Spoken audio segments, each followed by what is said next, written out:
बिस्मिल्लाहिर्रहमानिर्रहीम, अस्सलाम वालेकुम। पाकिस्तान मॉर्निंग में आपको खुशामदीद कहेंगे। मैं हूं आपकी मेज़बान इशाल अदनान और मैं हूं मोहम्मद जुनेद हलीम। गुड मॉर्निंग, सुबह बखैर। उम्मीद करते हैं और दुआ करते हैं कि आपकी सुबह खैरियत से गुजर रही हो।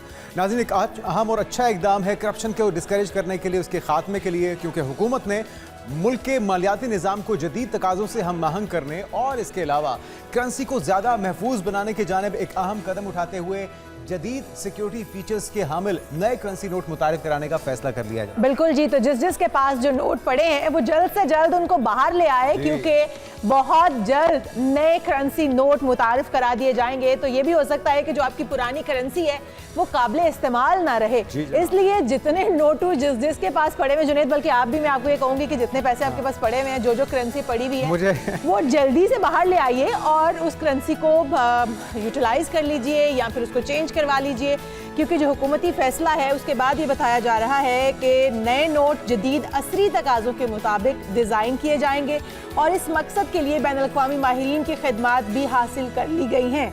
तो अब आपको नए नोट नई जिद्दत के साथ देखने को मिलेंगे। अब वो ये भी कहा जा रहा है कि माहौल दोस्त होंगे, तो अब देखना ये है कि किस तरह के नोट जो है वो नए आ रहे हैं। और उम्मीद करते हैं कि एक बेहतर और पॉजिटिव चेंज हो करप्शन के खात्मे के लिए, उसे डिस्करेज करने के लिए एक इनिशिएटिव है। पहले माजी में भी ऐसी कोशिशें होती रही हैं और वफाकी काबीना को भी आगाह कर दिया गया है कि जाली करेंसी के खात्मे, मालियाती शफाफियत के फ़रोग और अवाम के एतमाद को मजबूत बनाने के लिए इन नए करेंसी नोटों में जदीद सिक्योरिटी फीचर्स भी शामिल किए जाएंगे। और इजलास में यह भी फैसला किया गया है नाज़रीन कि करेंसी नोटों के नए डिज़ाइन पर मज़ीद गौर ख़ौज़ और हतमी सिफारिशात के लिए एक खुसूसी कमेटी काबीना तश्कील दे दी गई है और ये काबीना के अरकान इस कमेटी का हिस्सा होंगे। किस किस रेंज तक होंगे ये नोट, क्योंकि अभी हमने देखा था कि 5000 का जो नोट था वो करप्शन की बड़ी वजह बन रहा था। तो अब कितनी लिमिट होती है, किस तरह के नोट होते हैं, उसमें क्या जद्दत आती है और माहौलियाती तब्दीली के हवाले से भी उसे माहौल दोस्त बनाया जाएगा। तो ये अच्छा इनिशिएटिव है। और मुझे तो 5000 का नोट सबसे बुरा लगता है, क्योंकि अगर किसी को मैंने 1000 रुपए काम के लिए भेजने तो वो 5000 और तो खुल गया तो हाथ से गया। बिल्कुल, तो ये अच्छा इनिशिएटिव है जो हुकूमत की जानिब से लिया जा रहा है कि अब करप्शन को का खात्मा किया जा सकेगा, करप्शन को खात्मा किया जा सकेगा। अब आ जाते हैं हम अपनी टॉप 5 स्टोरीज की जानिब और आज हम अपने प्रोग्राम में सबसे पहले बात करेंगे अमेरिका और ईरान के दरमियान राब्ते मुनक़ता हो चुके हैं। मुमकिना हमलों का खदशा बढ़ने लगा है और अमेरिका ने हमला किया तो अमरीकी फौजी अड्डों को निशाना बनाया जाएगा, ये कहा जा रहा है। और ईरान का जो मशरिक़ वुस्ता में अमरीकी इत्तेहादी मुमालिक को पैगाम है वो दे दिया गया है। तो एक तरफ डोनाल्ड ट्रंप मैसेजेस दे रहे हैं और ऐलानात कर रहे हैं कि अब जो वहाँ पर मुजाहिरीन हैं उनको इमदाद पहुँच जाएगी, वो अपना काम जारी रखें, वो उनके साथ हैं। और दूसरी तरफ अब हम देख रहे हैं कि ईरान का मौक़िफ़ भी सामने आ चुका है और तमाम इत्तेहादी मुमालिक को बता दिया गया है कि अगर किसी किस्म की छेड़खानी की गई तो इसका बरवक्त और मौसर जवाब दिया जाएगा, हवाई अड्डों को निशाना बनाकर। इस पर भी तफसील से जायजा लेंगे। बिल्कुल, इस पर बात करेंगे और फिर बात होगी प्लास्टिक से बनी मसनूआत पायदार भी और माहौल दोस्त भी हैं। तो एक अच्छा इनिशिएटिव लिया गया है। कशफ अख्तर ने माहौलियाती आलूदगी का कारोबारी जिद्दत में एक इनोवेशन लाकर और इसे तब्दील किया गया है। माहौल दोस्त किस तरह से बनाया गया प्लास्टिक को, हमारे साथ मौजूद होंगे university of engineering and technology के तलबा। पाकिस्तान का पहला AI वकील भी उनकी तरफ से जनाब तैयार कर लिया गया है।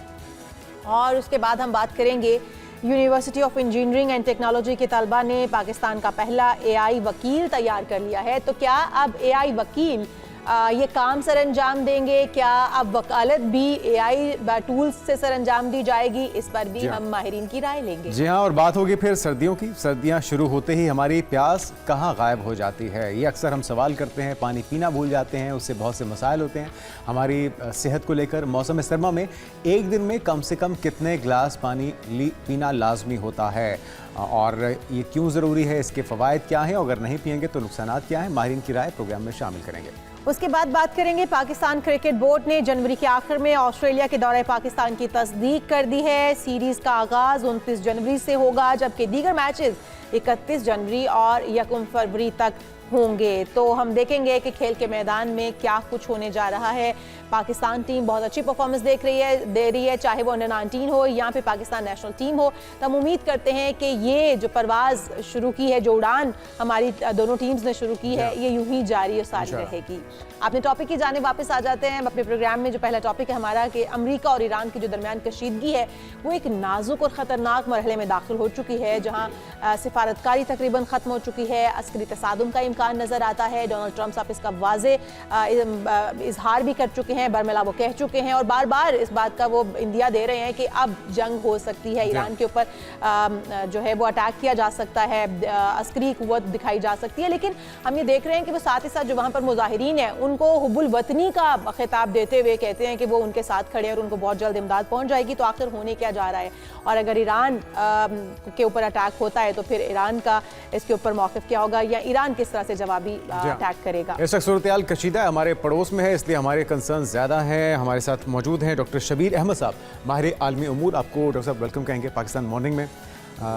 सूरत-ए-हाल काफ़ी कशीदा हो रही है और हमारे लिए तशवीशनाक बात इसलिए भी है कि हमारा एक करीबी ताल्लुक़ है ईरान के साथ। डोनाल्ड ट्रंप चाह क्या रहे हैं एग्जैक्टली? ये तो समझ में आ रहा है कि इससे इजराइल के जो टारगेट्स हैं वो अचीव करने की कोशिश हो रही है, लेकिन अंदर से जिस तरह से लोगों ने इतनी बड़ी तादाद में हुकूमत के हक़ में रैलियां निकाल के ये बता दिया है कि ईरान के अवाम कम अज़ कम इस अंदाज में रिजीम चेंज तो नहीं चाहते। हाँ, तहफ़्फ़ुज़ात उन्हें ज़रूर हैं, लेकिन डोनाल्ड ट्रंप का ये कहना कि ईरान मुज़ाकरात करना चाहता है, हम मुज़ाकरात के लिए भी कोशिशें कर रहे हैं, लेकिन उससे पहले कोई हमला भी हो सकता है। फिर हमने देखा गुज़श्ता जो रोज़ था वो एक अजीब सी पुरसरार खामोशी रही है। ये खामोशी किस चीज़ की इंडिकेशन है, क्या होने जा रहा है अगले कुछ घंटों में, अगले कुछ दिनों में? और आपको क्या लगता है अगर कोई मुमकिना हमला होता है तो फिर ईरान जो पहले ही कह चुका है कि वो इस खित्ते समेत इजराइल को भी नहीं छोड़ेगा, पहले से ज़्यादा ख़तरनाक जवाब देंगे, तो अमेरिका कौन से ऑप्शन इस्तेमाल करने जा रहा है? ईरान का मुमकिना रद्द-ए-अमल क्या होगा इस पर? आपने फरमाया कि खामोशी है कल, तो खामोशी तो तूफ़ान का पेशखैमा होती है जो हमारे फोकलोर में कहा जाता है। जहाँ तक आपने फरमाया कि ट्रंप क्या चाहता है, देखिए ट्रंप की एक तो खूबी कह लें, खामी कह लें कि वो जो चाहता है ना वो बयान कर देता है और बड़े वाज़ेह अल्फाज में बयान कर देता है। ये जो स्टाइल है डिप्लोमेसी का, ये अमेरिका की 237 साल तारीख़ में नहीं मिलता। तो उसने बड़ी वजाहत से कहा है कि वो ईरान के हवाले से, और ख़ास तौर पे उन्होंने एक रेड लाइन भी की कि वो जो वहाँ पे मुजाहिरीन हैं अगर उन पर तशद्दुद होता है या उनको मारा जाता है या जो गिरफ़्तार लोग हुए हैं उनको फांसी दी जाती हैं, तो ट्रंप ये इस मामले में क्लियर है कि अब ट्रंप ने वहाँ पे मुदाखलत करनी है। और मुदाखलत क्या है, वो ज़ाहिर है कि ईरान को इतना उन्होंने कमज़ोर किया पिछले जो इजराइल के साथ हुआ, फिर अमेरिका ने उनकी एटमी जो तनसीबात थी। अब बात जा रही है रिजीम चेंज की तरफ। अच्छा, ये हमें अब नया लगता है कि शायद ये कोई नया है, लेकिन ये तो तारीख़ में होता आया है। आप देखें कि सेकेंड वर्ल्ड वॉर के बाद वहाँ पे मुसद्दिक की जो गवर्नमेंट थी वो भी एक नुमाइंदा और एक मुंतखब हुकूमत थी। अब उन्होंने 53 में आप देख लें कि कितना अर्सा गुजर गया इस बात को 75 साल, उन्होंने उस रजीम को बदला और उसके बाद जो रज़ा खान जो थे उनको वहाँ उन्होंने एज एक एम्परर के बादशाह के वहाँ पे लॉन्च किया। अब उनका बेटा जो है वो मुंतज़िर है कि बाद में खुमैनी का इनकलाब आया 1979 में जी। तो मैं ये कहूँगा कि ये असल में तसलसल है जिसको आप माजी में कलोनियलिज्म कहा करते थे या कलोनियल पावर थी, जिनको हम साम्राज्यी ताकतें और कुव्वतें कहती हैं। ट्रंप एक नुमाइंदा है एक न्यू इम्पीरियलिज्म का, जो ये चाहता है कि सिर्फ यही नहीं कि बराह रास्त उनके वहाँ पे बूट्स हों और कंट्रोल हो, जो ज़राए हैं दुनिया में जहाँ से जिनको आप वो रियल मटेरियल कहता है, कभी वो ऑयल कहता है, कभी गैस कहता है, कभी वो जो और धातें हैं कीमती, उनका जो कंट्रोल है, कंट्रोल इस तरह से कि अगर दुनिया के और ममालिक को भी ज़रूरत है उनकी, मसलन ऑयल की जो सबसे ज़्यादा कंजम्पशन है वो तो चाइना को चाहिए, गैस भी उनको सबसे ज़्यादा चाहिए। इसी तरह जो बाकी मटेरियल्स हैं जो कंप्यूटर्स में इस्तेमाल होते हैं, कुछ चिप्स हैं। अब ये एक कंट्रोल की वॉर है दुनिया में।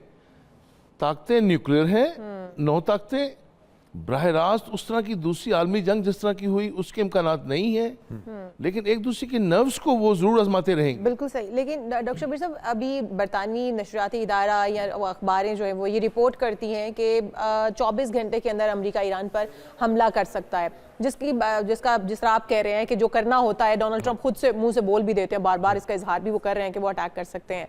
अगर हम देखें निकोलस मदुरो का भी मामला ठंडा नहीं पड़ा था, या उस बात को भी हम भूले नहीं हैं कि ईरान के ऊपर जो है मुमकिन हमले के खदशात अभी बड़े वाजे हो चुके हैं। एक के बाद एक के ऊपर हमला करना, एक के बाद एक मुल्क के अंदर रिजीम चेंज करना, मतलब अगर पावर उनके पास है, डोनाल्ड ट्रंप साहब के पास है, या एक सुपर पावर मुल्क है, तो वो किसी पर कभी भी अटैक कर सकता है, किसी पर कोई भी कभी भी चढ़ दौड़ सकता है। एक के बाद दूसरे की बारी आ सकती है, दूसरे के बाद तीसरी, और इस खित्ते के अंदर बहुत सारे ऐसे ममालिक हैं जिनके साथ डोनाल्ड ट्रंप साहब के कोई अच्छे ताल्लुकात या अच्छे मरासम नहीं है, या जिनको वो हथियाना चाहते हैं, दीगर ममालिक भी। तो क्या हो क्या सकता है, इसके बाद किसी और की बारी भी आ सकती है? और जो जुनेद ने भी क्वेश्चन किया था कि ईरान मुमकिन तौर पर क्या जवाब दे सकता है, क्योंकि ये खदशात तो बहरहाल हैं।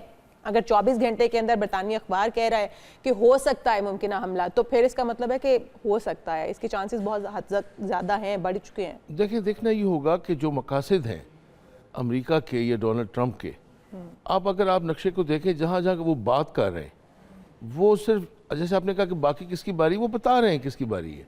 वो ग्रीनलैंड का जिक्र कर रहे हैं, उन्होंने पनामा कैनाल पे कंट्रोल कर लिया है।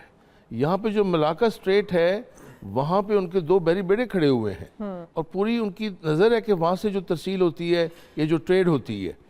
इसके अलावा ग्रीनलैंड की तो वो खुल के बात कर रहे हैं, और वो हालांकि वो नेटो का मुल्क है, लेकिन इसके बावजूद वो कब्जे की बात कर रहे हैं।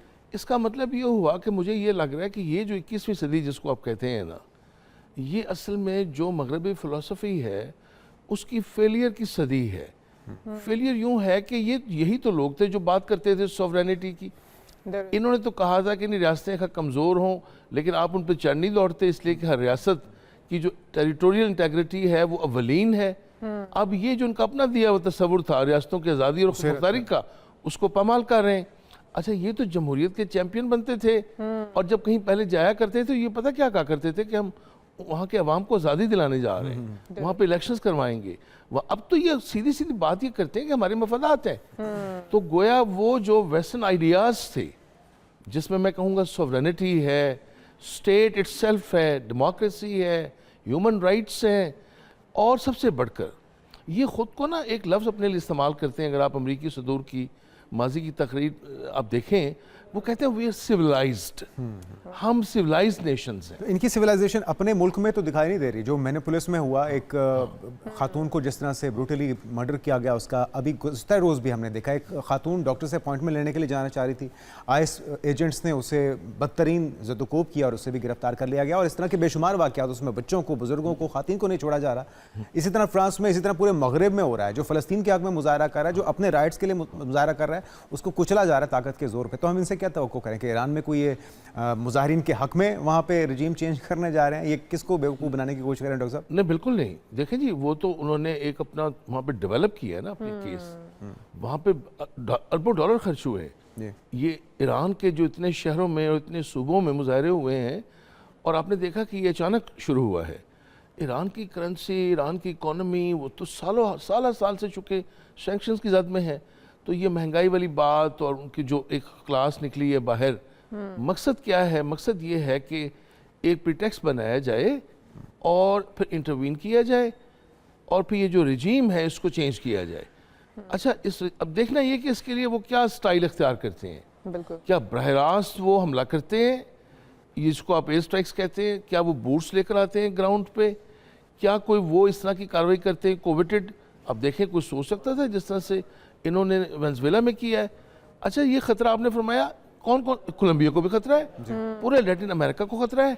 अच्छा, फिर यहाँ पे जो हमारे रीजन में डेफिनेटली सिर्फ अब ईरान जब जवाबी हमला करेगा, या आप जैसी बात करें ईरान का रद्द-ए-अमल क्या होगा, बदकिस्मती ये है कि आपको ये तो दिखाई देगा ईरान के हवाले से, जैसे उन्होंने अब बात की, आपने कहा एक दिन की खामोशी क्यों रही है भला जी। इन्होंने बरह रास्त उनसे रब्ता किया अमेरिका से कि ना आप ये रजीम चेंज करें। इसका मतलब पता है क्या होता है? मैं इसलिए हमारे जो इस्लामी ममालिक हैं, मैं इनको कहा करता हूँ कि अब आप एक ऐसे निज़ाम की तरफ आएँ जिस पे लोग उंगली न उठाएं। अब ये क्या करते हैं हमारे हुक्मरान? ये अपने इक़्तिदार को बचाने के लिए अच्छा फिर ये भी उन्हीं टर्म्स पे आ जाते हैं जिन टर्म्स पे वो हैं। दुरुस्त। तो मुझे दिखाई ये दे रहा है कि जिसमें गालिब इम्कान ये है कि अमेरिका अब रजीम चेंज की तरफ जाएगा। उसकी एक बड़ी वजह भी है कि अमेरिका को इस खत्ते में ना एक ऐसा मुल्क चाहिए जिसकी वो कल्चर माशरत को दुनिया को और मगरब को दिखा सके। लेकिन अवाम की हिमायत के बगैर डॉक्टर साहब ये मुमकिन होगा? अवाम तो बड़ा बरमला कह चुके हैं, रज़ा पहलवी का ऑप्शन हो सकती है, उनकी मकबूलियत तो हमें दिख रहा है कि बज़ाहिर 5% से भी कम होगी, क्योंकि जिस तरह के मुजाहरे पुरतशद्दुद बनाने की कोशिश की गई है, मसाजिद को जलाया गया है, स्ट्रेट फायर किए गए हैं, जिस तरह का असला उनके पास था, वो ईरानी अवाम तो नहीं थी, वो तो घुसपैठिए थे जो कि अपने एजेंडाज़ के लिए उस एहतजाज में शामिल हो रहे थे। लेकिन फिर वही बात, जिस तरह से आप गुज़श्ता रोज़ खामोशी की बात कर रहे हैं, हमने भी किया है, तो राब्ते भी हुए हैं। कुछ अरब ममालिक ने भी अमेरिका को बताया कि क्या क्या नुकसान हो सकते हैं, आफ्टर शॉक्स या किस अंदाज में दुनिया इससे मुतासर हो सकती है। एक तो अपना हुर्मस को बंद करने की ऑप्शन भी उनके पास मौजूद है। मिडिल ईस्ट में तमाम हवाई अड्डों को या जितने भी बेसिस हैं अमेरिका की, उन्हें भी निशाना बनाया जा सकता है।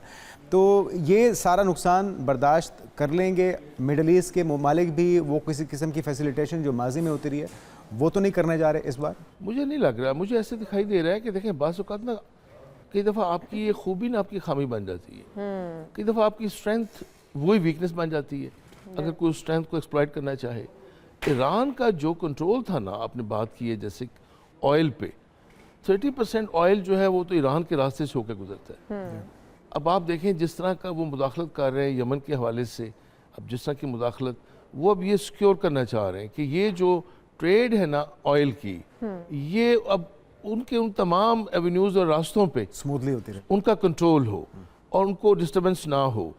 ऑयल का वो मुतबादिल ढूंढते रहे, उनको मुद्दत लगी है, लेकिन अब लग यही रहा है कि दुनिया की जो बड़ी इकोनॉमीज जो मर्जिंग है उनके लिए तो ऑयल अब सबसे बड़ी ज़रूरत है, जैसे चाइना है। मुझे दिखाई ये दे रहा है कि जो शुरू में टैरिफ वॉर थी ना चाइना के साथ, अब उसको वो एस्केलेट हुई है। अच्छा आप देखें न्यूक्लियर पावर्स में जो एस्केलेशन होती है ना, वो उस तरह से ऑब्वियस नहीं हो रही होती कि वो हेड ऑन हो बरह रास्त। वो क्या करते हैं, एक दूसरे के जो इकोनॉमिक इंटरेस्ट होते हैं ना, एक दूसरे की जो ट्रेड होती है, चाइना ने भी अभी खामोशी से ऐसे इकदाम किए हैं, बैंक्स के हवाले से, करेंसी के हवाले से, ट्रेड के हवाले से। अब वो जो one belt one road, China अब दुनिया को एक लिंक, उस लिंक को डिस्टर्ब किया अमेरिका ने। और चाइना की जो तरक्की है कि चाइना अब दुनिया का माशी तौर पे अमेरिका को भी पीछे छोड़ गया है। अच्छा यूरोप के 28 ममालिक को मिला लें, लेकिन चाइना फिर बड़ी इकोनॉमी है। अच्छा अब ये एक इकोनॉमिक वॉर है। अच्छा इसमें जिसके पास ताकत है, अब ट्रंप ये भी साबित कर रहा है कि दुनिया में ये जो हम बात करते थे ना कि एक इंटरनेशनल लॉ है और रियासतें और ख़ास तौर पे ख़ुद को वो क्या करते थे महज़ब कौमें उन कवानीन का एहतराम करती हैं।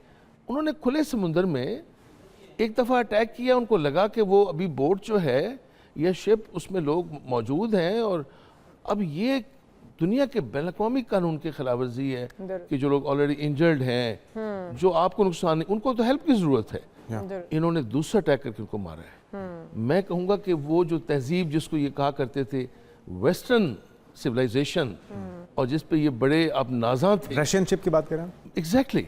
अब फिर दूसरा ये एक मुल्क में जाके, खुद मुख्तार मुल्क में जाके वहाँ के प्रेसिडेंट को, उसकी वाइफ को ये दुनिया अब देख रही है और आपने देखा है कि मगरिब में भी रद्दमल आया है। लेकिन सवाल ये डॉक्टर साहब कि क्या दुनिया देखती रहेगी? दुनिया देख तो रही है, हम भी देख रहे हैं, हम भी तमाशा में शरीक हैं देखने में, लेकिन क्या कोई अमली तौर पर कोई इक़दाम होंगे? आलमी कवानीन की खिलाफ वर्जी मुसलसल हो रही है, इसराइल भी कर रहा है, वहाँ पर निहत्तों पर जिस तरह से अटैक किया गया, इमदाद के ऊपर जिस तरह से बहरी बेड़े गए उन पर अटैक किया गया, तो ये तो एक न्यू नॉर्मल सी चीज़ लगने लग गई है। आपके किस तरह से आप इंसानी हकूक़ को पामाल करेंगे या उनको ज़दोकोब करेंगे या उनके साथ तशद्दुद या जिस तरह का भी रवैया रखेंगे, आपको कोई रोकने वाला नहीं है। तो आप समझते हैं कि इस वक्त कोई या पाकिस्तान का किरदार इस सब में क्या हो सकता है? पाकिस्तान किस साइड पर खड़ा है? अपनी समत तयन करना भी तो बहुत ज़रूरी है पाकिस्तान के लिए, और ये टाइम भी बड़ा इंपॉर्टेंट है क्योंकि ईरान हमारा एक बहरहाल हमारा दोस्त मुल्क भी है और वो हमारे साथ हमेशा हमदर्दी के तौर पर हमारे साथ खड़ा भी रहा है। तो क्या पाकिस्तान का क्या रोल हो सकता है और बाकी जो दीगर ताकतें हैं उनको आप क्या समझते हैं कि उनको किसी को रोल प्ले करने की इस वक्त होगी हिम्मत? देखिए ये डिफरेंस है सोशल साइंसेज में और साइंसेज में। जो न्यूटोनियन लॉ है वो तो ये है कि हर अमल का रद्दमल होता है, ज़ाहिर फौरी होता है।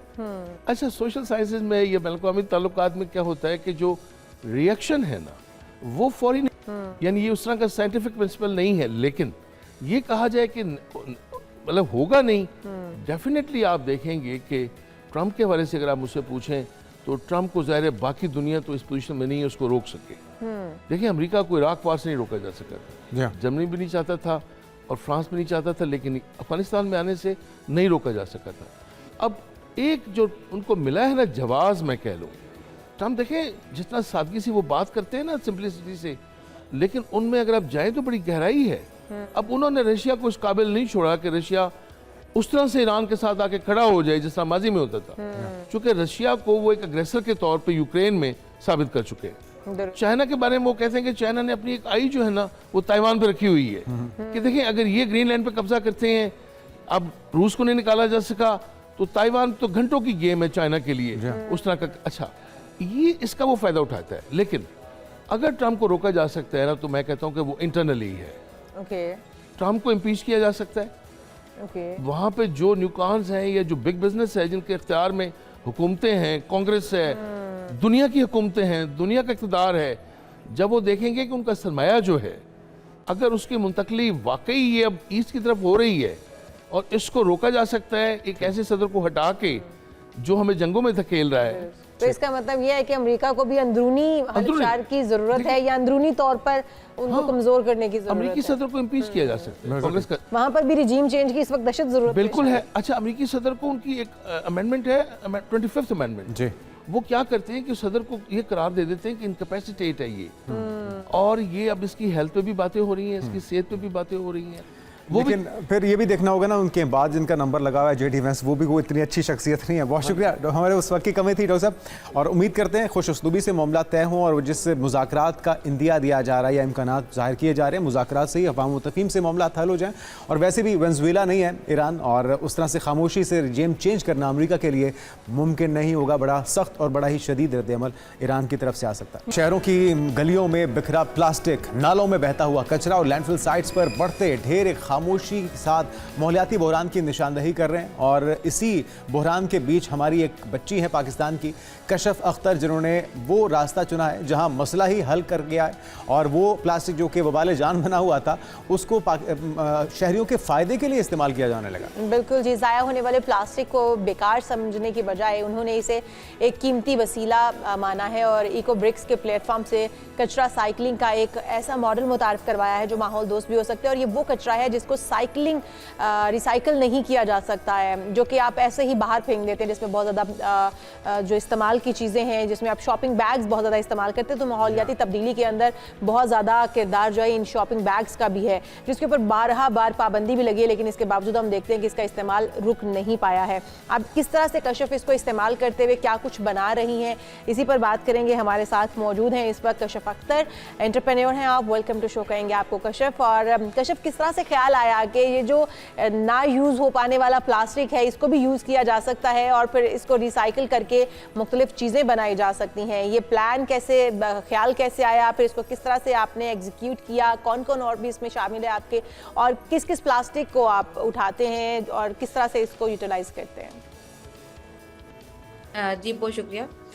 ये आइडिया यहाँ से आया कि मैं पढ़ रही थी, मैं मैकेनिकल इंजीनियरिंग कर रही थी नस से, और मैं बेसिकली बिलोंग करती हूँ सरगोदा से, तो मेरा आना जाना लगा रहता था इस्लामाबाद से सरगोदा। तो मैंने नोट किया था कि जब मैं सरगोदा के इलाके में आती हूँ तो वहाँ पे बहुत ज़्यादा काला धुआं निकल रहा होता है ईंटों के भट्टों से। अब पहले मैंने कभी गौर नहीं की थी, लेकिन शहर से आप बाहर निकलते हो तो आप एक कुछ चीज़ों पे गौर करते हो। तो जब मुझे इतनी क्यूरियोसिटी थी कि मैं चली गई अपने अब्बू के साथ कि मुझे भट्टे विजिट करवाएं, मुझे देखने हैं कि काला धुआं क्यों निकलता है। पता चला कि वो कोयले को जलाते हैं जिससे वो उसका फ्यूल बनता है और जिससे हमारी ईंटें पकती हैं। इसके साथ साथ मुझे पता चला कि वो प्लास्टिक भी जलाते हैं। फिर मेरे जहन में था कि यार प्लास्टिक तो रिसाइकल होता है ना, तो ये जलाते क्यों हैं, इनको ज़रूरत क्यों पड़ गई इसको लेके जलाने की। तो उन्होंने बताया कि ये वाले प्लास्टिक रिसाइकलिंग में नहीं जाते, ये शॉपिंग बैग और जितना भी आपका कचरा जिसको हम कह रहे होते हैं बेसिकली, वो सारा जब आप उसको जलाते हो तो उससे इतनी अच्छी एनर्जी मिल जाती है कि वो काफ़ी लॉन्ग टर्म उसको ना ईंधन को जलाती रहती है। तो मैंने कहा कि यार ये तो अच्छा हल नहीं है इसका, मतलब कि आप वो जलाना शुरू कर दो प्लास्टिक को, उससे बहुत ज़्यादा एमिशंस हैं। और अब आप स्मोक की सिचुएशन देख रहे हैं, उसमें सबसे ज़्यादा कंट्रीब्यूशन इस इंडस्ट्रियल आप कह लो कि वेस्ट की भी ही है। तो मैंने इसका सोल्यूशन ये निकाला कि क्यों ना हम इस प्लास्टिक को और प्रोडक्ट्स में तब्दील कर दें, उसमें हम इसको एक टेम्परेचर तक मेल्ट करते हैं और फिर इसको किसी और शक्ल में तब्दील कर देते हैं। इसके अंदर और इंग्रेडिएंट्स भी जाते हैं और उससे हम प्लांटर्स बनाते हैं जो आप गिफ्ट करने के लिए पॉट्स यूज़ कर सकते हो। टाइल्स बनाते हैं हम इसे जो आपके फ्लोर पे या वॉल्स पे लग सकती हैं। इसके साथ साथ हम कुछ शीट्स ये छोटे मोटे इस तरह के हमने स्टार्ट किए थे। अभी हम बना रहे हैं फर्नीचर, और फर्नीचर हम बना रहे हैं गवर्नमेंट स्कूल्स। ये पंजाब गवर्नमेंट का एक बहुत अच्छा इनिशिएटिव है, उन्होंने हमें इसमें इंतखाब किया कि हम उनको गवर्नमेंट फर्नीचर बना के दें। डेली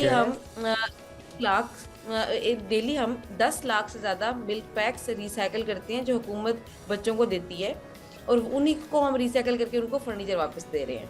अरे वाह, ज़बरदस्त। ये बताइएगा कि कशफ, इससे पहले ये टेक्नोलॉजी पाकिस्तान में या दुनिया भर में कहीं इस्तेमाल हो रही थी, ये इको ब्रिक्स बनाना और उससे फिर मुख्तलिफ चीज़ें बना पाना, या आपने ही ये इसको इनिशिएट किया है? दुनिया में हो रही थी, कोई नई चीज़ नहीं थी कि आपने प्लास्टिक को दूसरी शक्ल देके चेंज करना है। अब हर अपने तरीके से अपने एनवायरनमेंट के हिसाब से उसे प्रोडक्ट्स बना रहा था। तो ये मैं यकीनन कहूँगी कि पहले से दुनिया में एग्जिस्ट करता था। पाकिस्तान में जिस खूबसूरती से हमने इसको किया है और जिस तरह इसको एज अ सस्टेनेबल बिजनेस बनाया है, ये पहले नहीं एग्जिस्ट करता था। तो हम इसके पायनियर्स हैं पाकिस्तान में, और अभी हमारी 2 फैसिलिटीज़ हैं जो रनिंग में हैं। ज़बरदस्त। अच्छा, ये भी बताइएगा कि इसमें आप कितने लोग शामिल हैं और इसकी कोई स्पेशल मशीन है जिसके अंदर इसको पहले पिघलाया जाता है, जैसे आप कह रही हैं मखसूस टेम्परेचर तक इसको मेल्ट किया जाता है, फिर उसके बाद इसको मोल्ड्स की शक्ल में या डिफरेंट चीज़ों की शक्ल में इसको कन्वर्ट कर दिया जाता है। तो ये पूरा काम आप किस तरह से कर रही हैं? इतना फर्नीचर भी आप स्कूल्स को बना कर दे रही हैं और फिर डिफरेंट चीज़ें आप बना रही हैं, तो ये बताइएगा कितनी लोगों की टीम शामिल है आपके साथ? ये मशीनरी क्या बाहर से इम्पोर्ट होकर आई है या कोई भी यहाँ से ख़रीद कर ये काम शुरू कर सकता है? हाँ, इसकी मशीनरी स्पेसिफिक है क्योंकि मैंने मैकेनिकल इंजीनियरिंग की थी, तो हमने वो मशीन्स खुद बनाई थी। ओह, ज़बरदस्त। और हाँ जी, और यही हमारा वो क्या करें प्रॉफिटेबल एस्पेक्ट आ जाता है कि हमने खुद मेहनत की हुई है, खुद चीज़ें पता हैं, तो हम उसको चला सकते हैं। इसमें 4 मशीनें इंक्लूड हैं, इसमें पहले क्रशिंग होती है, फिर एक मिक्सिंग होती है, फिर मेल्टिंग होती है, फिर कंप्रेशन होती है। अभी हमारा मॉडल ये है कि हम लोगों से पार्टनर करके उनको ये पूरी फैसिलिटी लगा के दे देते हैं एक रेवेन्यू मॉडल के ऊपर ना। अभी मेरे साथ मेरी टीम में 10 से 15 लोग इन्वॉल्व हैं। 2 फैक्ट्रीज हम चला रहे हैं, एक रावलपिंडी में है, एक इस्लामाबाद में है, और दोनों का जो आप कह लो कि रनवे है बहुत अच्छा जा रहा है। एक पे हम छोटे प्रोडक्ट्स बनाते हैं, एक पे हम बड़े प्रोडक्ट्स बनाते हैं, तो हर तरह से ये प्रॉफिटेबल है और कमोडिटी हमारी कवर होती है इससे। हम वो चीज़ें यूज़ में ला सकते हैं, जैसे कि आउटडोर फर्नीचर का मसला रहता है, तो कभी बारिश आ गई, कभी आजकल जिस तरह आप देख लें धुंध का मौसम है और फिर बहुत ज़्यादा तेज़ धूप हो गई, इससे आउटडोर फर्नीचर ख़राब होता है। लेकिन अगर आप हमारा फर्नीचर लेंगे तो ख़राब नहीं होगा क्योंकि वो प्लास्टिक से बना हुआ है। ज़बरदस्त, बहुत अच्छा काम कर रही हैं आप, और उस कचरे को भी रिसाइकिल कर रही हैं जो कि हम देखते हैं हमारी ज़मीनों को ख़राब कर रहा है, हमारे माहौल को ख़राब कर रहा है, और उसके अंदर आप अपना किरदार जिस तरह से अदा कर रही हैं, जिस तरह से आप इस माहौल को बेहतर बनाने के लिए कंट्रीब्यूट कर रही हैं, हमारी तरफ से बेस्ट विशेज़ आपके लिए, बहुत सारी दुआएँ आपके लिए। अल्लाह ताला आपको इसमें मज़ीद तरक्की दे, कामयाबी दे, और भी लोग हमारी यूथ से हमें बहुत सारी उम्मीदें वाबस्ता हैं, क्योंकि ये यूथ ही अब पाकिस्तान का मुस्तकबिल संवार सकती है, और इसमें हम देख रहे हैं कि बहुत सारे बच्चे इसके अंदर अपना अपना किरदार अदा कर रहे हैं। जिस तरह से मैं प्रोग्राम में ब्रेक पर जाने से पहले आपको बता रही थी कि हमारी यूथ के हाथों में है हमारे पाकिस्तान का मुस्तकबिल, तो ये गलत नहीं है। पाकिस्तान के अदालती निज़ाम को दरपेश जो सुस्त रवि है, महंगी कानूनी खदमात हैं या फिर पेचीदा रिसर्च के मसाइल हैं, उनको हल करने की जानिब एक तारीखी कदम उठाया है हमारे बच्चों ने, और university of engineering and technology के बासलाहियत इंजीनियर्स हैं जो कि मुल्क का पहला DG लॉयर उन्होंने मुतारिफ करवाया है, जो कि मसनूई जहानत पर मबनी एक लीगल एसोसिएट्स चलाएगा और आपके बहुत सारे केसेस वो हल कर पाएगा। किस तरह से ये बहस करेगा? बिल्कुल यही हम बात करते हैं कि टेक्नोलॉजी का सही इस्तेमाल होना चाहिए, क्योंकि कोई भी नई जिद्दत है, इनोवेशन है, उसके बहुत से पॉजिटिव बहुत से नेगेटिव इस्तेमाल होते हैं। उससे बहुत से लोग तो आप गेम्स खेल के ज़ाया करते हैं, आप मुख्तलिफ कोई हैक करने में, किसी को आप डराने धमकाने में भी उस टेक्नोलॉजी का इस्तेमाल कर सकते हैं, लेकिन जो सही इस्तेमाल है वो ये बच्चे कर रहे हैं। लेकिन किस तरह से कर रहे हैं ये इन्हीं से हम जानते हैं। हमारे साथ पूरी टीम मौजूद है जनाब। हमारे साथ है मोहम्मद दानिश गफ़ार सबसे पहले तो, और चीफ़ एग्जीक्यूटिव ऑफिसर हैं इस तमाम प्रोजेक्ट के। हमाद एजाज़ हमारे साथ मौजूद हैं, चीफ़ ऑपरेटिंग ऑफिसर हैं।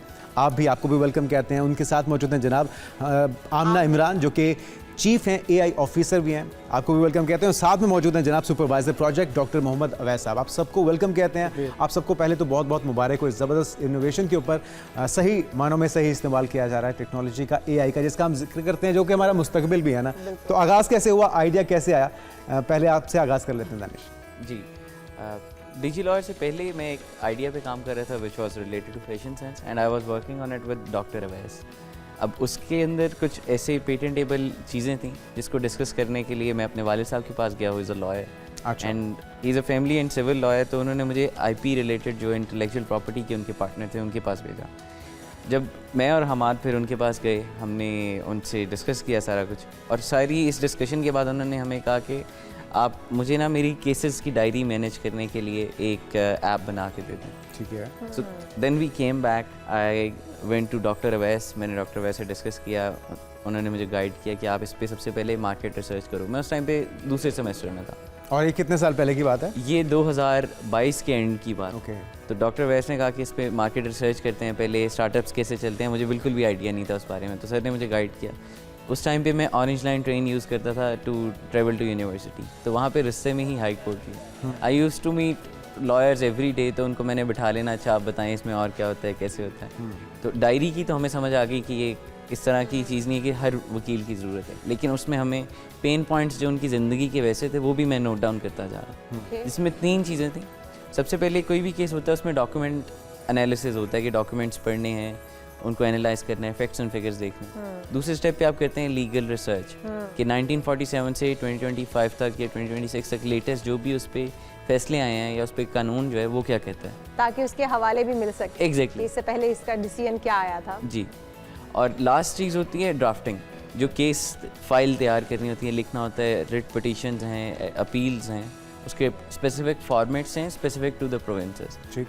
तो हमने इसमें से करंटली जो डिजी लॉयर में सॉल्व किया वो लीगल रिसर्च एंड ड्राफ्टिंग के इशू को हमने टैकल किया। जबरदस्त। अच्छा, हमाद भी हमारे साथ मौजूद है, हमाद से भी जानते हैं। हमाद, जिस तरह से बता रहे हैं हमें दानिश के किस तरह से आइडिया आया और किस तरह से ये प्रोजेक्ट जो आप पाया तकमील तक आप लोगों ने पहुंचाया। अब अगर एक डिजी लॉयर है, आप उससे क्या क्या काम ले सकते हैं? एक लॉयर ही सिर्फ क्या उनसे अपने काम ले सकता है, या फिर एक आम नॉर्मल बंदा जैसे मैं हूँ, या मुझे अपना कोई केस के लिए हायर करना है उस लॉयर को, तो मैं क्या कर सकती हूँ, किस तरह से उसकी खिदमत ले सकती हूँ अपने केस को समझने के लिए? क्योंकि बहुत सारे ऐसे बारीक पॉइंट्स होते हैं जो कि हम नॉर्मल लोगों को नहीं पता होते, जो सिर्फ लॉयर्स जानते होते हैं। तो किस तरह से वो एक आम शख्स की भी रहनुमाई कर सकते हैं और लॉयर्स की भी? अच्छा, इसमें 2 चीज़ें हैं। फर्स्ट ऑफ ऑल कि वो वकीलों को क्या प्रोवाइड कर रहा है डिजी लॉयर, और इसके अलावा कि आम लोग उसको किस तरह से एक्सेस कर सकते हैं।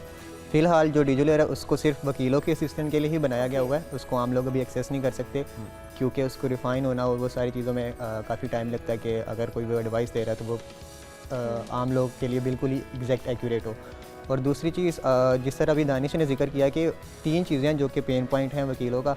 एक तो डॉक्यूमेंट एनालिसिस हो गया, जो कि डिजी लॉयर एक करंटली सॉल्व कर रहा है। इसके अलावा जब आप डॉक्यूमेंट एनालिसिस कर लेते हो तो आपके पास ना कुछ लीगल पॉइंट्स आ जाते हैं।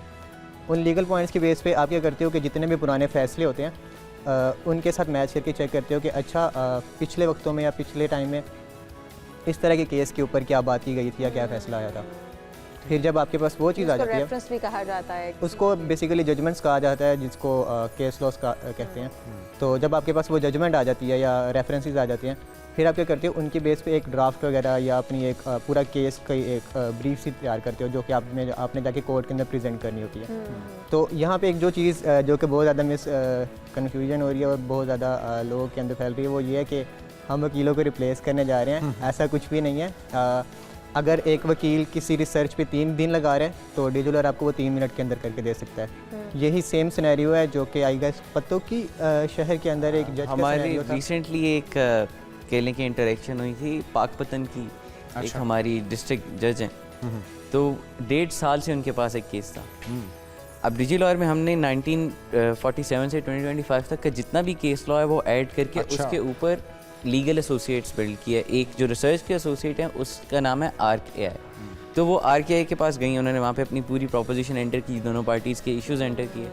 और उस AI ने समझ के 1 मिनट के Solution उसका अंदर निकला। उनको अरे वाह, एग्जैक्ट अरे वाह, जजमेंट दे दी। ज़बरदस्त। तो आहिस्ता आहिस्ता हम भी समझने की कोशिश कर रहे हैं, काफ़ी हद तक समझ आ रही है। AI के सारे मामलात आमना आप देख रही हैं, एक तो ये कि चैलेंजेस कितने रहे इसको हैंडल करने में, क्योंकि आपके लिए भी एक नया एक्सपीरियंस होगा, और दूसरा जिस तरह से हम्माद ने क्लैरिटी बताई है कि लोगों को वकला बरादरी को खासतौर पर परेशान नहीं होना, ये उनकी जगह लेने नहीं जा रहा बल्कि उनको फैसिलिटेट करने जा रहा है। तो ये किस तरह से जो सीनियर वकला है जिनके पास बड़े बड़े केसेस भी आते हैं, उनकी फ़ीस भी बहुत ज़्यादा होती है, उनको अपॉर्चुनिटीज़ भी ज़्यादा मिलती हैं, तो नौजवान वकला को ये अपॉर्चुनिटी डीजी लॉयर किस तरह से प्रोवाइड करने जा रहा है?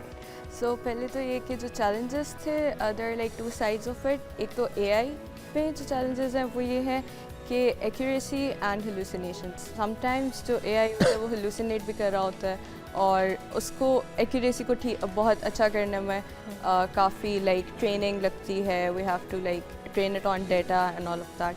तो उसमें थोड़े बहुत चैलेंजेस आए थे, और हम लोगों ने इसकी एक्यूरेसी बहुत अच्छी की हुई है, लाइक इट्स 95% अबव एक्यूरेसी है। और दूसरा जो चैलेंज है वो ये है कि इन डेटा कलेक्शन में बहुत टाइम लगता है इसमें, because data is like very unstructured, और उसे स्ट्रक्चर करने में तो हमें आई गेस 1 साल लगे पूरा। तो फिर उसे ट्रेन करने पे फर्दर AI पे, और उससे आई गेस एक्यूरेसी उसकी इंक्रीज़ करने में। तो these are the challenges that we faced. Furthermore जो AI को रिप्लेस करने वाली बात है, वो ऐसी कोई बात नहीं है कि we're just like sorry AI को रिप्लेस करने की नहीं, लाइक लॉयर्स को रिप्लेस करने। तो we are not replacing younger lawyers, we are just like providing a solution for them. बिल्कुल ज़बरदस्त। अच्छा, ये तो बच्चे आप लोग जो आप लोगों ने इस पे मेहनत की है, इसमें तो बेशक कोई गुंजाइश बाकी नहीं रही है हमें क्वेश्चंस करने की कि हम क्या कुछ इसमें देख सकेंगे या डीजी लॉयर से क्या क्या बेनिफिट्स ले सकते हैं। लेकिन जो आपके उस्ताद भी हैं, कंप्यूटर पढ़ाते हैं आप इसी यूनिवर्सिटी के अंदर, और डॉक्टर मोहम्मद अवैस जो कि प्रोजेक्ट को पूरे को लेकर चल रहे हैं, सुपरवाइज कर रहे हैं, आपकी सुपरविजन में इन बच्चों ने जो बनाया है, ये बहुत बड़ी बात है। पाकिस्तान के अंदर के बच्चे माशाल्लाह से इतना काम कर पा रहे हैं और इस लेवल पर काम कर रहे हैं। आप इस प्रोजेक्ट को क्योंकि सुपरवाइज़ कर रहे हैं, आप बताइएगा कि कहाँ कहाँ पर क्या क्या मुश्किलात पेश आई हैं, और जिस तरह से डाटा बता रहे हैं कि 1 साल लगा हमें डाटा कलेक्ट करने में और उसको पूरे को तरतीब देने में या इसके अंदर डाटा को इंसर्ट करने में। अब वो डाटा अगर एक वकील के पास जाता है ना, एक वकील के पास कोई केस आता है, तो अगर इन बच्चों को जो कि इतनी मेहनत और लगन से इस प्रोजेक्ट पे काम कर रहे थे, उस वकील को पिछले रेफरेंसेस ढूंढने में या जजमेंट ढूंढने में तो पता नहीं कितने साल लगते होंगे। इसी वजह से हमारे फैसले बहुत सारे डिले का शिकार हो जाते हैं।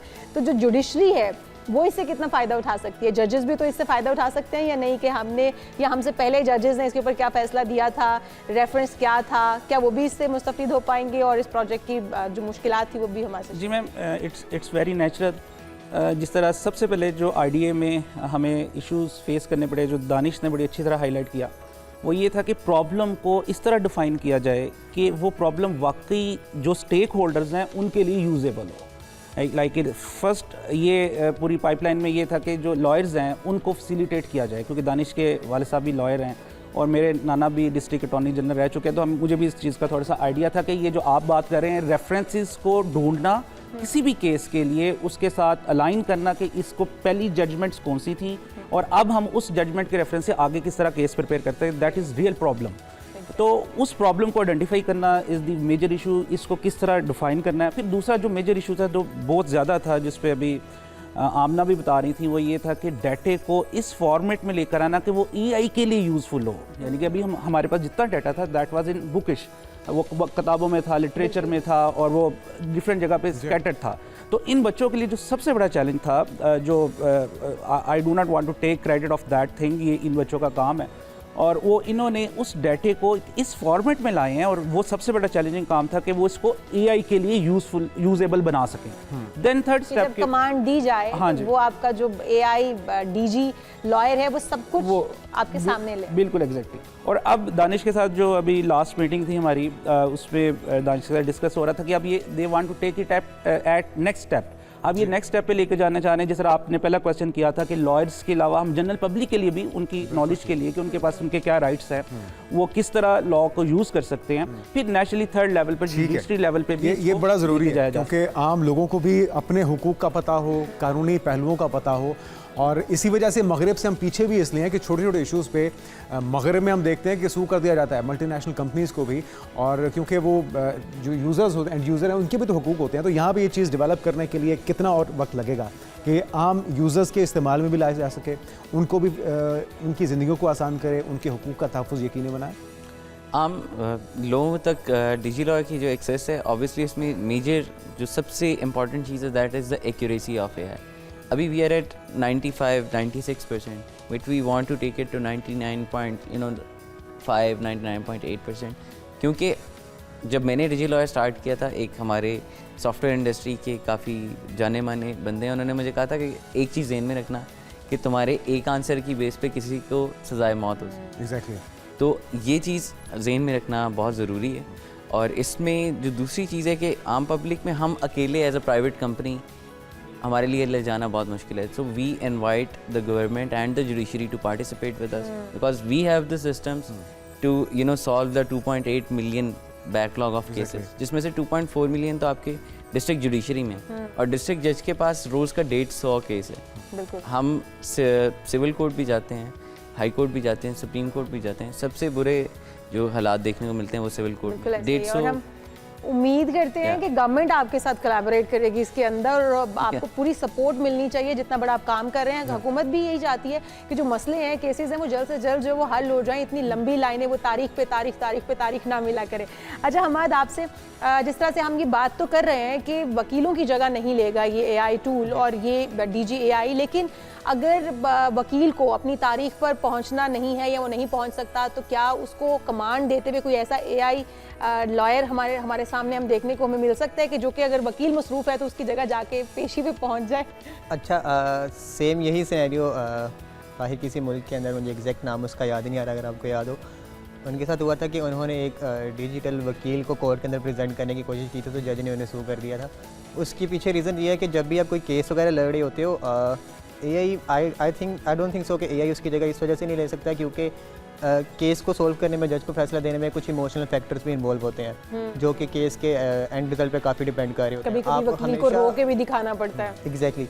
तो जिसकी बेस पे उन्हें वो सारी डिसीजंस लेने पड़ते हैं, तो एआई के अंदर अभी इस तरह की कोई चीज़ नहीं है। और दूसरी चीज़ इसमें मैं ऐड करता चलूँ वो ये कि कोर्ट में प्रेजेंट करने के लिए किसी भी मुल्क में आपको लाइसेंस चाहिए बार बार। AI doesn't have that license। अभी अंडर प्रोसेस ही है। बिल्कुल ठीक है, थैंक यू सो मच आप सबका। हमारे साथ दानिश थे, हमाद थे, आमना थी, और उनके साथ प्रोजेक्ट के सुपरवाइज़र थे डॉक्टर मोहम्मद अवैस। और हमारी बेस्ट विशेज़ आप सबके लिए, ढेरों दुआएं, अल्लाह ताला कामयाब करे। हमारे जो जुडिशरी निज़ाम है उसकी शफाफियत के लिए, उसकी एक्यूरेसी के लिए, उसकी एफिशिएंसी के लिए इस तरह के प्रोजेक्ट्स और भी आने चाहिए। और जैसी सर्दी आती है, इसका आगाज़ होता है, हमारी प्यास कहीं खो सी जाती है, गायब हो जाती है। उसी तरह से जिस तरह इस बार ठंड भी गायब थी, वो तो आ गई है, लेकिन प्यास वापस नहीं आ रही है। अच्छा खासा तसल्ली हो रही है। ठंड तो आ चुकी है लेकिन प्यास गायब हो गई, क्या करें इसका? बिल्कुल, इसका हल हम लेते हैं डॉक्टर साहब से। ठंडे मौसम में पसीना कम आता है, धूप की तपश नहीं होती और पानी पीने की याद भी कम ही रहती है हमें, और फिर बार बार शायद वॉशरूम जाने की भी जो हमें हुज्जत हो रही है, बिल्कुल हम बिस्तर से निकलना नहीं चाह रहे होते, इसलिए भी हम पानी का इंटेक कम कर देते हैं। लेकिन जो माहिरीन सेहत हैं वो खबरदार करते हैं, वो कहते हैं कि बॉडी को डिहाइड्रेशन की तरफ धकेल देती है ये, और हकीकत ये है कि मौसम सरमा में भी जिस्म को उतनी ही मिकदार में पानी चाहिए होता है। तो फिर किस तरह से पानी की तलब हमें महसूस हो और हम पानी की तरफ आएँ? प्रोफेसर डॉक्टर सईद खान साहब मौजूद हैं हमारे साथ, प्रोफेसर ऑफ पैथोलॉजी हैं आप। वेलकम टू शो कहेंगे आपको। डॉक्टर साहब हमारी रहनुमाई कीजिएगा। एक तो पानी की तलब होना कम हो जाती है खुद ब खुद ही, हालांकि हमारी बॉडी को, जिस तरह माहिरीन भी बताते हैं कि नीड उतनी ही है, ज़रूरत पानी की उतनी ही है। अगर हमने कोई 2 से 3 लीटर गर्मियों में हम पी लेते थे तो वही ज़रूरत अब भी है, लेकिन हम 1 गिलास पे आ जाते हैं। तो किस तरह से अपनी पानी की तलब को बढ़ाया जा सकता है? जी अस्सलाम वालेकुम, बहुत बहुत शुक्रिया। आपने एक बहुत अहम मौजू पे बात शुरू की, और ये बहुत लाजमी कि आवाम इससे आगाही हासिल करे, क्योंकि ये एक बहुत बड़ी वजह होती है सर्दियों में बहुत सारी बीमारियों की, और उमूमन लोगों का ध्यान नहीं होता कि भाई इनको प्यास नहीं लगेगी तो शायद ज़रूरत नहीं है। बिल्कुल ऐसा नहीं है, क्योंकि बॉडी एक पूरी केमिकल फैक्ट्री है कि खलिए में केमिकल रिएक्शन होता है, और हर केमिकल रिएक्शन के लिए उतना ही पानी चाहिए होता है जितना रूटीनली गर्मियों में या किसी और मौसम में चाहिए होता है। तो ये क्योंकि बॉडी का अपना सिस्टम एक थर्मोस्टेट केमिकल अल्लाह ताला ने हमें उसमें अतिया किया होता है, वो गर्मी को मेंटेन करता है, क्योंकि बाहर बहुत सर्दी होती है तो बॉडी जो है अपना जो टेम्परेचर है 37 डिग्री वो यूनिवर्सली वो मेंटेन रखने की कोशिश कर रहा होता है, जिसकी वजह से ये फीलिंग आती है कि शायद बॉडी को जो है वो प्यास नहीं लग रही, लेकिन पानी की ज़रूरत उतनी ही होती है जितनी पहले से उसकी ज़रूरत। जिस तरह मैंने बताया कि सेल में केमिकल रिएक्शन होता है, वो पानी वहाँ चाहिए होता है, और जिसकी वजह से काफ़ी सारी जो बीमारियाँ डिहाइड्रेशन की वजह से होती है, स्पेशली जो कुछ जो असरात है सामने नज़र आते हैं। अक्सर आप देखते हैं कि लोगों के चेहरे जो है वो रूखे होते हैं, या जी हाँ। हाथ में पड़ जाते हैं, होंठ पड़ जाते हैं, एड़िया जो है वो अक्सर लोगों की ड्राई हो जाती है, स्किन बहुत शाइन उसमें नहीं रहता, ड्राई हो जाती है। तो ये ज़ाहिरी अलामात हैं। कुछ बहुत सारे ऐसे हैं कि जो किडनी रिलेटेड इशू है, इंटरनल ऑर्गन के इश्यूज हैं, वो फिर कॉम्प्लिकेटेड आप अच्छा, ऑप्शन भी ये इख्तियार कर सकते हैं। बिल्कुल आपने सही बताया कि ज़ाहिरी और बातिनी दोनों असरात होते हैं बड़े ही शिद्दत के साथ। एक इंसानी जिस्म को डॉक्टर साहब कितनी पानी की एक दिन में 24 घंटों में ज़रूरत होती है? बेहतरीन औकात क्या होते हैं? क्योंकि हमने बचपन से यही सुना है कि निहार मुँह पानी पीना ज़्यादा फ़ायदेमंद होता है, निहार मुँह पीना चाहिए, उसके अंदर कुछ ऐड कर लेना चाहिए, और वो नीम गर्म होना चाहिए। क्या सही तरीका है? बॉटम लाइन तक पानी ज़रूरी है। पहले तो ये है कि पानी का होना ज़रूरी है, क्योंकि पानी जिस्म के लिए एक लाजमी जुज़ है हमारे इस जिस्म का, और वो जो कीमियाई अमल होते हैं, जो ग़िज़ा हम खाते हैं, जब वो पानी जिस्म में नहीं शामिल तो डाइजेस्ट नहीं हो पाएगी और वो सेल तक पहुँचेगी नहीं। ब्लड में भी पानी मौजूद होता है, जो कि अगर पानी नहीं होगा तो बहुत थिक हो जाएगी, जिससे हम कहते हैं कि भाई ब्लड प्रेशर हाई हो गया, डिहाइड्रेशन हो गई चीज़ें ना, तो वो भी पूरा सिस्टम उससे इफेक्ट होता है। तो रूटीन जो है 8 गिलास पानी अगर बंदा पिए, 8 से 10 गिलास, तो ये बहुत अच्छा है।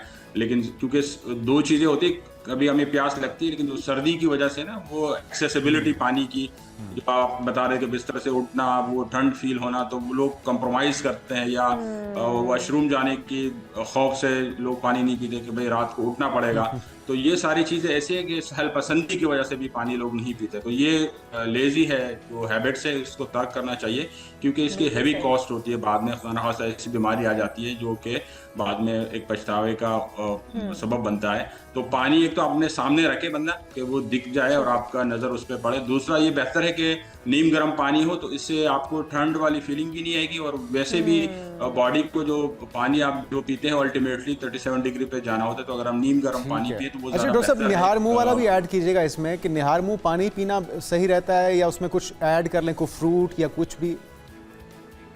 इसमें दो राय हैं कि कुछ लोग कहते हैं कि वो आप अगर इस तरह की न्यूट्रिशनस उसमें ऐड कर लें, जो है हेल्दी, जो हर्बल चीज़ें हैं, जिस तरह आजकल हर्बल टीज़ आ रहे हैं, और उसमें मज़ीद न्यूट्रिशन वैल्यू उसकी होती है, डिफरेंट न्यूट्रिएंट्स उसमें होते हैं, माइक्रो न्यूट्रिएंट्स होते हैं, लेकिन वो एक एडिशनल चीज़ है। अल्टीमेटली पानी का होना, मैं ये इस बात पे स्ट्रेस कर रहा हूँ कि इस बहस में कि उसमें क्या होना चाहिए, ये एक ज़िमनी बात है। उससे इम्पॉर्टेंट चीज़ जो प्योर वाटर है, वो हमारे जिस्म का अल्लाह ताला ने हमें ये बिल्कुल फ्री में पानी दिया हुआ है, वो उसको उस हालत में पीना ज़्यादा मुफीद और मुआविन साबित होगा। बिल्कुल ठीक है। अच्छा डॉक्टर साहब, ये भी बताइएगा कि हम जूस का इंटेक कर लेते हैं, मुख्तलिफ़ किस्म के जूस बना कर पी लेते हैं। आजकल मौसमी ऑरेंज बहुत ज़्यादा है, ग्रेप फ्रूट है, या फिर सेब का जूस निकाल के, गाजर का जूस निकाल के। तो क्या अगर हमने पानी 1 गिलास पिया है, लेकिन जूस के हमने कोई 5-6 गिलास पी लिए हैं, मुख्तलिफ़ इक़साम के जूसेस, तो वो उसका नेमुल बदल हो सकता है, पानी की कमी को पूरा कर सकता है? इसमें जो पानी का कंटेंट है वो तो रिप्लेस हो जाएगा, लेकिन अनफॉर्चुनेटली जो स्पेशली जो सिंथेटिक जूसेस है वो तो डेंजरस होंगे, उसका पीना तो काउंटर इफेक्टिव नहीं नहीं, जो घर के अंदर फ्रूट से बनाए जाने वाले जूसेस हैं, फ्रूट्स जो फ्रेश फ्रूट है वो फिर भी बेहतर है। अगर फ्रेश फ्रूट्स है जिसमें कोई एडिटिव्स या प्रिजर्वेटिव ना हो, तो ऑफ कोर्स वो जिस तरह गाजर आजकल है, कीनू है, ये इसका जो पानी का कंटेंट है वो रिप्लेस हो सकता है, लेकिन इतने ज़्यादा ग्लासेस पीना यूजुअली मुमकिन भी नहीं होगा, उतना पी नहीं सकता। तो इसलिए अल्लाह ताला ने जो हमें फ्रेश वाटर, साफ पानी, खालिश पानी, वो जो है वो फ्री में मिला है, तो उसका इस्तेमाल जो है बदस्तूर करना चाहिए, क्योंकि जूस आप एक दिन पी लेंगे, रोज़ाना उसका मुहैया होना मुश्किल है। फिर ऐसे कि कुछ लोग अगर शुगर के मरीज़ हैं या उसको ये चीज़ें काउंटर इफेक्टिव हो सकती है। आम हालात में तो जूस का पीना बहुत बिल्कुल मुफीद है, लेकिन अगर कोई शुगर का मरीज है और जिस तरह ऐसे फ्रूट्स हम ले रहे हों जिसमें शुगर कंटेंट बहुत ज़्यादा है, तो वो नुकसानदेह साबित हो सकता है। इसलिए साफ पानी, आम पानी जो दस्तयाब है उसका इस्तेमाल ज़रूरी है। और जूसेस ऑफ कोर्स ये फ़ायदेमंद है, इसमें ऐसे अवामिल शामिल हैं जो हमारे इम्यून सिस्टम को मज़ीद मुदाफ़ियत को मज़ीद मजबूत करता है। तो जूसेस लेना जो है वो एडिशनल होना चाहिए, बजाय कि ये रिप्लेस हम करें सिर्फ पानी से। जी ठीक है। अच्छा, किसी भी चीज़ की एक्सेस तो यकीनी तौर पे किसी भी इंसान के लिए नुकसानदेह होती है, तो कितना तनासुब अगर पानी का उससे बढ़ा दिया जाए, या कितना ऐसा मिकदार है पानी की जो कि उससे ज़्यादा अगर आप इनटेक करेंगे तो वो आपके लिए नुकसानदेह बन जाएगा? डॉक्टर साहब। हाँ बिल्कुल, ये आपने अगेन बहुत अच्छी बात की, क्योंकि कुछ लोग ये मुसलसल कहते हैं कि बहुत ज़्यादा पानी पीना जो सही है। अब अनफॉर्चुनेटली क्योंकि हमारी जो कल्चरली चीज़ें, हम पानी बहुत कम पीते हैं, तो उन हालात में हम बहुत ज़्यादा पानी यूजुअली जो मतलब 10 गिलास कोई नहीं पीता यूजुअली। अगर आप देखें तो रूटीन अगर हम काउंट करें, आम हालात में 5-6 गिलास जो पी ले बड़ी बात है। तो एवरेज जो है 8 से 10 गिलास जो है ये बेहतर है। लेकिन जब आम हालात में देखें कि लोग बहुत कम पानी पीते हैं, कि वो प्रैक्टिस नहीं है। जिस तरह बाहर दुनिया में अक्सर बंदे के पास ना पानी की बॉटल होती है, उनको पता होता है कि इसमें कितना लीटर पानी है और कितना पी लिया। तो हर मील के साथ पानी लेना ये ज़रूरी है कि वो जो खाना हम खा रहे हैं वो बाकायदा तौर पर वो डाइजेस्ट प्रॉपर हो। पानी के बगैर वो डाइजेस्ट प्रॉपर नहीं होगा और वो हमारे जिस्म के हिस्सा पूरा प्रॉपर नहीं बनेगा। दूसरा है हमारे जो ब्लड का जो कंटेंट है उसमें पानी का सही मिकदार होना ज़रूरी है। तो अल्लाह ताला ने जो है हमें वो कुरान में भी है और हदीस में कि मुअतदिल जो है हमें और बीच का रास्ता में इख्तियार करना चाहिए, बहुत ज़्यादा कम, एतदाल पसंदी रखनी चाहिए। अच्छा डॉक्टर साहब, ये बताइएगा कि स्टोन्स हो जाते हैं बॉडी के अंदर लोगों को, और कहा जाता है, डॉक्टर्स अमूमन कहते हैं कि पानी की कमी की वजह से, पानी कम पीने की वजह से, और फिर ये भी कहा जाता है कि अगर स्टोन हो गए हैं तो पानी का इंटेक बढ़ा दें, वो स्टोन जो है वो खुद ब खुद वॉश आउट हो जाएंगे आपकी बॉडी से। तो इसका भी तरीका कार बताइएगा, क्या ये बेहतर तरीका है अपने अंदर अगर बॉडी के अंदर स्टोन हो गए हैं उनको नेचुरली निकालने का, मेडिसिन या इलाज के बगैर, और क्या पानी की कमी के बायस ये बन सकते हैं? यूजुअली जो स्टोन का ओरिजिन वो पानी की कमी से इस तरह बनते हैं कि इसका डाइट से कनेक्शन है। ऐसे डाइट हम लेते हैं या जेनेटिकली ऐसी कुछ चीज़ें स्टोन बनते रहते हैं, लेकिन पानी लेने से वो स्टोन की जो क्रिस्टल फॉर्म में है वो अगर पानी इंटेक ज़्यादा होगा तो वो फ्लश होते चले जाएंगे, वो रुकेंगे नहीं। तो बनना डायरेक्टली पानी से ज़रूरी नहीं कि वो लिंक हो, लेकिन जो फ्लश होना कि यूरिन का जो कंटेंट, यूरिन की इतनी ज़्यादा रूटीन आ रही है कि अगर क्रिस्टल, क्योंकि स्टोन की फॉर्मेशन शुरू छोटे छोटे क्रिस्टल से होते हैं, जो नज़र ना आने वाले क्रिस्टल हैं उससे, लेकिन अगर वो फ्लश ना हो, वो जमा होते रहे, एक्यूमुलेट होते रहे, तो उससे बड़े स्टोन बनते चले जाएंगे। तो यूरिन पानी की शक्ल में अगर पानी ज़्यादा पीते हैं वो क्रिस्टल फॉर्म में वो फ्लश होते चले जाएंगे। तो इससे पहले कि वो बड़े स्टोन और ऑब्स्ट्रक्शन क्रिएट करें, पानी के प्रॉपर इंटेक से वो फ्लश हो सकते हैं। तो ये किडनी के लिए हमारा बहुत ज़रूरी है कि हम प्रॉपर जो वाटर इंटेक रखें। अगर हम पानी ज़्यादा नहीं लेंगे तो हमारी किडनी की फंक्शन कंप्रोमाइज़ होगी, क्योंकि वहाँ प्रॉपर अमाउंट में पानी मौजूद नहीं होगा, और क्रिस्टल अगर है तो वो फ्लश नहीं होंगे और वो ऑब्स्ट्रक्शन ज़्यादा गंभीर हो सकती है। तो पानी का इंटेक हर ऑर्गन के लिए ज़रूरी है। बिल्कुल जी, हमारी पूरी बॉडी के लिए, चाहे वो हमारी स्किन को नरिश रखना हो, मॉइस्चराइज रखना हो, या फिर हमारे जो इंटरनल ऑर्गन्स हैं उनको फिट रखना हो, उसके लिए पानी का इंटेक बहुत ज़रूरी है। और जूसेस ज़रूर पिएं, लेकिन पानी जो है वो उसका नेमल बदल नहीं हो सकता, तो इसलिए पानी का इस्तेमाल 8 से 10 गिलास हर इंसान को लाजमी करना चाहिए, ताकि फिट और महफूज रह सके। और सर्दियों में भी अपने बिस्तर को छोड़ना पड़ेगा, लेकिन यह है कि आपको पानी बहुत सारी बिस्तर का तो मामला रात के टाइम होता है ना, चाल सारा दिन तो आप गुजार सकते हैं पानी, लेकिन जो वेले लोग हैं कुछ वो दिन टाइम भी बिस्तर में ही रहते हैं, मैं उनकी बात करती हूं। तो वो एक अच्छा तरीका है कि आप अपने साथ बॉटल रखें या पानी को ऐसी जगह पे रखें कि आपकी नज़र पड़ती रहे, क्योंकि उमूमी तौर पे आपको तलब भी नहीं होती ना, आपको प्यास नहीं लगती, तो आप भूल जाते हैं। तो ये सारी चीज़ें बहुत ज़रूरी हैं अगर आप इंटरनली भी और एक्सटर्नली भी, आपकी स्किन, आपके बाल, आपकी ज़ाहिरी सेहत और इंटरनली भी जो आपके ऑर्गन्स हैं उनको सेहतमंद रखने के लिए। स्पेशली अगर लड़कियों को आप ये कहेंगे ना कि भाई आपकी स्किन बड़ी तो रहेगी, मॉइस्चराइज रहेगी, तो पानी का इंटेक बढ़ा देंगी, तो इसलिए बराए करम पानी का इंटेक जो वो ज़्यादा रखिए, ताकि अस्पतालों के ऊपर जो एक प्रेशर आ जाता है ना बीमारियों के बाद, वो भी कुछ कम रहे। बहुत शुक्रिया, मौजूद थे प्रोफेसर डॉक्टर सईद खान साहब। और अब आ जाते हैं हम अपने अगले टॉपिक की जानिब जनाब। तो बड़ी खुशखबरी इस वक्त पंजाब के अवाम के लिए बल्कि पूरे पाकिस्तान के लिए हम मुबारकबाद देना चाहेंगे वज़ीर आला पंजाब साहिबा को भी, क्योंकि उनके साहबजादे जुनैद सफदर की दूसरी शादी की तारीख मंजर आम पर आ गई है और शादी का दावतनामा भी अब इस वक्त हम देख रहे हैं सोशल मीडिया पर वायरल हो चुका है। लेकिन ये ओपन दावतनामा नहीं है कि सभी उठ के चल पड़े। दावत आम नहीं है, इसको आपने इस तरह से नहीं ले लेना कि ये किसी के लिए भी दावतनामा है। ये बहरहाल बता दिया गया है कि शादी की तारीख क्या है, उसमें कौन कौन मदऊ है और इसके मुताबिक शादी की तकरीबात 3 रोज़ तक जारी रहेंगी। वायरल कार्ड ने ना सिर्फ शादी की तारीखों की तस्दीक कर दी है बल्कि ये सवाल भी अब जन्म ले रहा है कि इस शादी में किन किन सियासी और समाजी शख्सियात को, ख़ानदानी शख्सियात को मदऊ किया जाना है। तो बहुत से सवाल हमारे जहनों में भी हैं, इसके लिए हमने दावत दी है। बाबर डोगर साहब ब्यूरो चीफ लाहौर एक न्यूज़ हमारे साथ मौजूद हैं। डोगर साहब आपको वेलकम कहेंगे। सबसे पहले तो बहुत बहुत मुबारक हो सीएम साहबा को भी। खबर क्या है, ये कब सारे मामला तय पाए, क्योंकि र्यूमर्स तो आ रही थी, अब ये तस्दीक हो गई, डेट्स क्या हैं? रुहेल असगर साहब जो कि सीनियर सियासतदान भी हैं, नून लीग से वाबस्ता भी हैं, उनकी पोती के साथ गालिबन हो रही है शादी, ऐसे है? जी बिल्कुल, उनकी पोती हैं शांजे अली जो कि मरीम नवाज़ की बेटी जो है मेहरबानों की क्लास फेलो थी। लाहौर में भी क्लास फेलो थी और लंदन में भी क्लास फेलो थी। उन्होंने ही ये रिश्ता तय करवाया। और शेख रुहेल असगर जो पिछले इलेक्शन में नून लीग से नाराज़ थे कि उनको हरवाया गया, जानबूझ के हरवाया गया और उन्होंने नून लीग छोड़ दी थी। अब उनका ख़ानदानी रिश्ता मिलाप हो गया है और दोबारा उम्मीद है कि नून लीग में आ जाएंगे। और 16 तारीख को मेहंदी है, 16 जनवरी को, 16 जनवरी को मेहंदी है, 17 को बारात है, 18 को वलीमा है। मेहंदी में जो है वो शरीफ फैमिली अमूमन जितनी शादियाँ हुई हैं तो मेहंदी में अमूमन वो राहत अली खान को बुलाते हैं। हमने तो ये भी देखा है वो खुद भी गुनगुनाते हैं माशाल्लाह। जुनैद खुद बड़े अच्छे सिंगर हैं, वज़ीर आज़म शहबाज शरीफ हो, उनकी अपनी आवाज़ भी बड़ी सुरीली है सारे। लेकिन राहत अली खान जो है इनकी राहत फ़तेह अली खान वो उसमें आए हैं।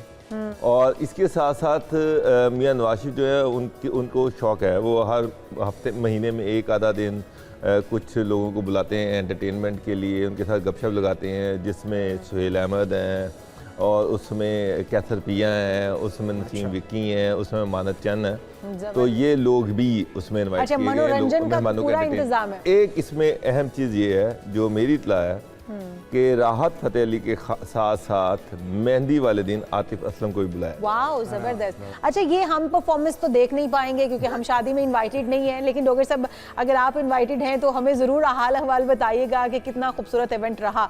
लेकिन अगर हम ये जानना चाहें आपसे कि किन लोगों को, सियासी और समाजी शख्सियात को मद्दू कर रखा है इस शादी के अंदर, और कौन से ऐसे हैं जिनके साथ मरीम साहिबा के, कुछ पार्टी के लोग होते हैं जिनके साथ इख्तलाफात भी होते हैं, कौन से ऐसे लोग हैं जिनको मरीम साहिबा इन्वाइट नहीं कर रही हैं अपने साहबजादे की शादी में? देखें, इसमें जो जुनैद सफदर है नवाज शरीफ के बहुत क्लोज हैं, उनका ख़ास उनके लिए लाड है, लाडले नवाज वो लाडले नवाज हैं और इसके लिए खुसूसी एहतमाम कर रहे हैं। आप यहाँ से अंदाज़ा लगाएं कि नवाज शरीफ और मरीम नवाज ये दोनों दुबई गए, उसके बाद कतर गए, कतर के बाद नवाज शरीफ लंदन गए और सिर्फ कार्ड बांटने, यानी कि दुबई में कार्ड पर्सनली इनवाइट कर रहे हैं, बाद कतर में कार्ड बांटे, उसके बाद लंदन में कार्ड बांटे और प्रोविंशियल कैबिनेट जो है सभी को बुलाया जा रहा है। अमूमन शरीफ फैमिली जो उनकी जो शादियां होती हैं तो वो अपनी फैमिली के अलावा बहुत कम लोगों को मदऊ करते हैं। पीपल्स पार्टी में से जरदारी साहब, बिलावल भुट्टो, ये सब भी आ रहे हैं। ऑफ कोर्स फेडरल कैबिनेट आ रही है, फिर पार्टी के जो अहम रहनुमा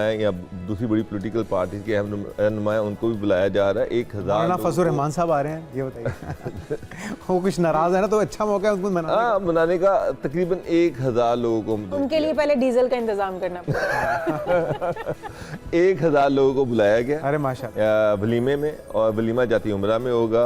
जो बारात है वो लेक सिटी में जाएगी, लेक सिटी पे शाम की बारात है और 1 बजे दोपहर का वलीमा है। अच्छा, तो ये दोनों फैमिलीज कंबाइंड फंक्शंस कर रही हैं या फिर बारात के जो अरेंजमेंट्स होंगे वो टोटली उनकी तरफ से होंगे, रुहेल असगर साहब की फैमिली की तरफ से, और जो वलीमे के अरेंजमेंट्स होंगे वो टोटली मरीम साहिबा की तरफ से होंगे, ये बताइएगा थोड़ा सा। इसमें जो मेहंदी है, ये कहा जा रहा है कि मेहंदी का फंक्शन जाती उम्रा में होगा और जॉइंट होगा। Okay, joint. बारात जो है वो रुहेल असगर साहब जो है वो खुद अरेंज करेंगे और बारात उनके जाएगी, जो उन्होंने, मैंने आपको कहा, लेक सिटी में है। और जो वलीमा है वो जाती उम्रा में होगा और उसके इंतजाम शरीफ फैमिली खुद कर रही है। अच्छा, ये पूरा सब कुछ बिल्कुल ही प्राइवेट होगा, मीडिया को एक्सेस होगी, पार्शली होगी, या ख़ुद से तस्वीर जारी की जाएंगी, और किस अंदाज में हो रहे हैं तमाम, क्योंकि मेहंदी पे अमूमी तौर पे हमारा जो कल्चर है उसमें तो नाच गाना भी होता है, मौसीकी भी होती है, तो ये सादगी से हो रही है, ये पूरे एहतमाम के साथ, तमाम रस्मों जो के साथ? मेरी जो निसाब इतलात हैं वो ये हैं कि मेहंदी के फंक्शन पे मोबाइल भी अलाउ नहीं कर रहे। अच्छा।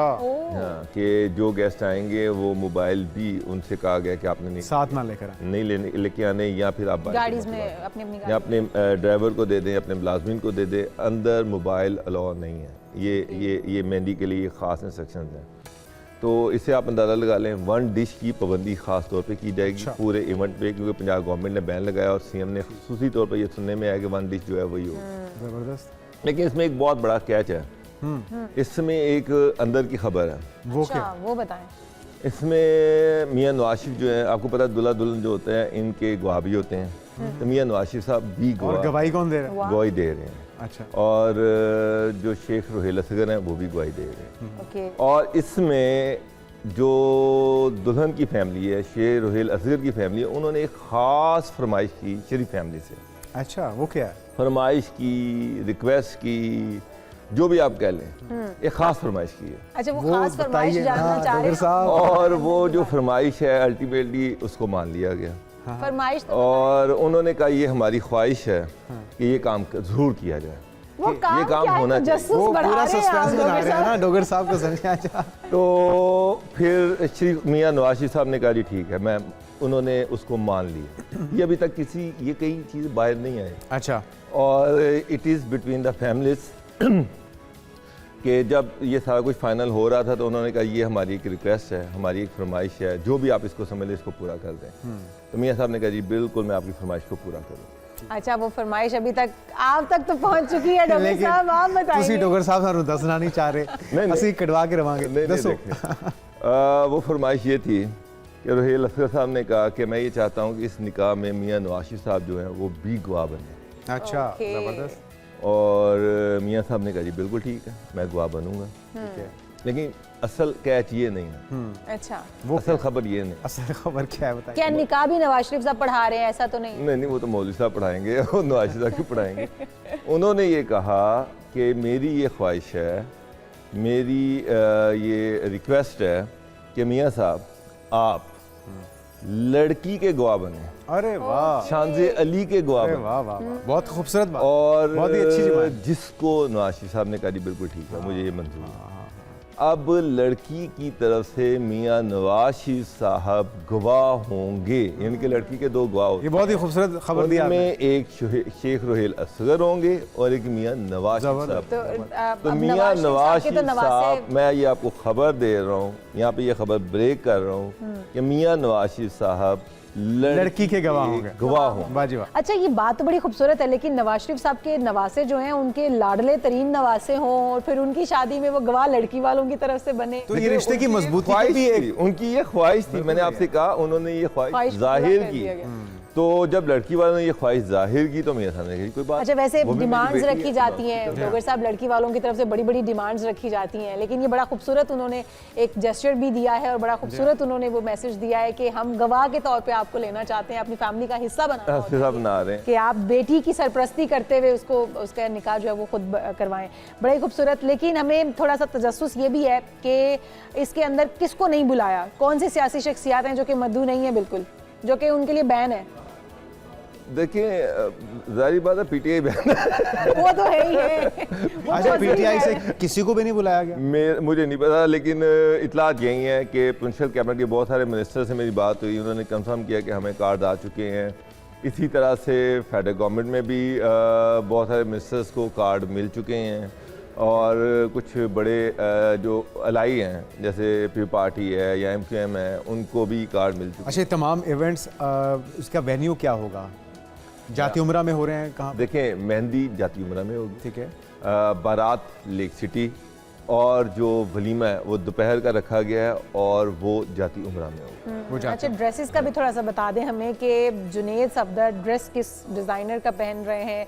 शेरवानी पहनेंगे या रिवायती कमीज शलवार वेस्ट पग पहनेंगे, कुल्हा पहनेंगे? देखिए, कमीज शलवार का तो मौसम ही नहीं है शेरवानी पहनेंगे, लेकिन इस चीज़ को बड़ा कॉन्फिडेंशियल रखा जा रहा है। लास्ट टाइम तो उन्होंने जब लंदन में शादी हो रही थी तो वो तो उस वक्त चीज़ें ओपन हो गई थी, लेकिन अभी तक इस चीज़ को बड़ा कॉन्फिडेंशियल रखा जा रहा है और उसको बड़ा सरप्राइज रखा जा रहा है। अभी तक इसमें कोई मैंने काफ़ी पता करने की कोशिश की, उन्होंने कहा ऑफ कोर्स बिल्कुल दर्जी ही सिएगा। बिल्कुल, और हम भी उनकी इसको सीक्रेट ही रखना चाहेंगे। अच्छा डॉक्टर साहब, बड़ा एक रिवायती अंदाज होता है और जो माएँ खुद देने के लिए जाती हैं, जो बड़े अहम गेस्ट होते हैं, माँ बाप खुद कार्ड लेकर या घर के जो बड़े हैं वो खुद कार्ड लेकर जाते हैं, इस तरह का कोई रस्म हुई है कि कार्ड खुद कुछ घरों में देखें फैमिलीज को दिया हो इन्विटेशन? जो फैमिली के लोग कार्ड खुद दिए गए हैं, मैंने अभी आपसे कहा कि मरियम नवाज और नवाज शरीफ दोनों दुबई गए और दुबई में उन्होंने खुद कार्ड बांटे। दोनों कतर गए। अब कतर में यहाँ से तो बाहर भी जा सकते थे, लेकिन उन्होंने खुद वहाँ पे रॉयल फैमिलीज को दिए। इसका मतलब है गैर मुल्की लोग भी आ रहे हैं, बाहर से आ रहे हैं। मियां नवाज शरीफ खुद लंदन गए और लंदन में जाके उन्होंने खुद कार्ड बांटे हैं। तो क्या शाही खानदान भी? जारी बात है कि वहाँ पे जाके जो उनके ताल्लुकात हैं, वहाँ पे जो रॉयल फैमिलीज हैं उनको कार्ड दिए गए हैं, तो वहाँ से भी मेहमान आ रहे हैं तो कार्ड खुद भी दिए गए। तो एक ग्रैंड शादी होने जा रही है, सिक्योरिटी के खास इंतजाम किए जा रहे हैं और खासा उस पर सिक्योरिटी पे। अच्छा, एक मुझे ख्याल आ गया कि पिछली बार भी जाती उम्रा में एक बड़ा इवेंट था, एक बिन बुलाए मेहमान आ गए थे हमारे पड़ोस से। इस बार तो कोई खतरा नहीं है कि मोदी जी टपक जाए बिन बुलाए, क्योंकि वो मौके की तलाश में होते हैं। वो बिल्कुल डिफरेंट था। हाँ, वो शादी जो थी उसमें सिर्फ फैमिली थी, उसमें तो किसी को नहीं बुलाया गया। इवन जो उस वक़्त के बहुत करीबी स्टाफ था उसको भी नहीं बताया गया था। तो इस दफ़ा इस तरह की कोई सिचुएशन। डोनाल्ड ट्रंप साहब की वैसे मुझे लगता है कि वो आ सकते हैं। उनका पाकिस्तान की तरफ झुकाव भी इस वक्त बहुत है, वो बहुत ही इंस्पायर्ड लगता है। और ज़ाती तौर पे इशाल को जरूर अमेरिका गए नहीं, अगर अमेरिका गए होते तो ये इशाल मिलना भी चाह रही है ना काफ़ी अरसे से। बिल्कुल नहीं। अच्छा, एक बार फिर से फरमाइश आई है पैनल से, मेन्यू में क्या क्या है? वन डिश तो आपने बता दिया, वो मेन्यू में वन डिश में क्या होगा ये पता लग पाया अभी तक? देखिए, उसमें सूप है, उसमें वन डिश में जो रवायती तौर पे होता है वही होगा। उसमें मटन है, उसमें चावल है, उसमें ये जो भी होगा मजे का। लेकिन वन डिश है, इसमें ये मुझे पता चला कि मरियम नवाज साहिबा ने ये खुसूसी तौर पे ये इंस्ट्रक्शन जारी की हैं कि चौंका वन डिश पे ही पाबंदी है और उसको इम्प्लीमेंट किया जाए, उसकी प्रोडक्शन नहीं की जाए और शादी के सारे इंतजामात में वन डिश ही रहे। बहुत अच्छी बात है। ये सूट तैयार करवा लिया ना, आप टाइम पे पहुंच जाइएगा, हमें जरूर आके बताइएगा। Thank you so much doctor साहब, आपने तमाम मालूमात दी हैं। हमारी बेस्ट विशेज़ हैं इस नववियाता कपल के लिए जो कि शादी के बंधन में बंधने जा रहा है, और इसी तरह से एक नई और कामयाब इनिंग्स का आगाज़ कीजिए तमाम पाकिस्तानियों की दुआओं के साथ। बिल्कुल जी, और हमारी बहुत सारी दुआएं और पूरे पाकिस्तान की बल्कि दुआएं आपके साथ हैं।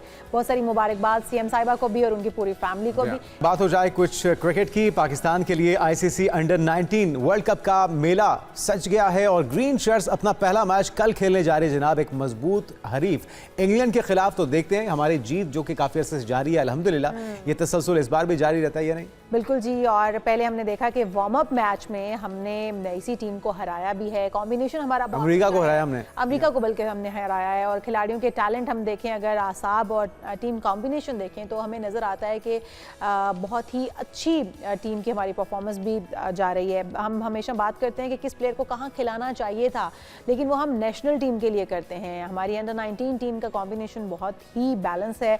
हमारे साथ मौजूद हैं अब्दुल माजिद भट्टी साहब, सीनियर स्पोर्ट्स जर्नलिस्ट हैं। वेलकम टू शो कहेंगे भट्टी साहब आपको। भट्टी साहब से ये भी जानेंगे और साथ ही साथ जो श्रीलंकन टीम पाकिस्तान आ रही है T20 सीरीज, ऑस्ट्रेलियन टीम आ रही है, उसके ऊपर भी बात करेंगे कि ये कितना खुश आइंद है। भट्टी साहब सबसे पहले आ जाते हैं अंडर 19 की परफॉर्मेंस के ऊपर। इंग्लैंड के अगेंस्ट बड़ी हम देख रहे हैं तगड़ी टीम के अगेंस्ट है हमारा मैच।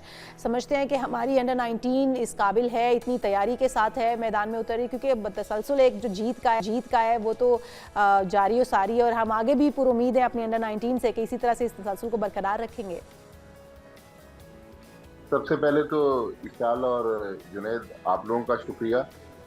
देखें, पाकिस्तान की ये अंडर 19 टीम जिसने इंग्लैंड के खिलाफ कल खेलना है, इसने अभी रिसेंटली आपने देखा होगा कि एशिया कप में एक बड़ा मार्का सर किया जब फाइनल में तकरीबन 200 रन के मार्जिन से भारत को हराया। और फिर उसके बाद जो पगड़ाई हुई, टीम पाकिस्तान आई, यहाँ तकरीबन को 1.5 करोड़ रुपए फी प्लेयर उनको इनाम भी दिया गया।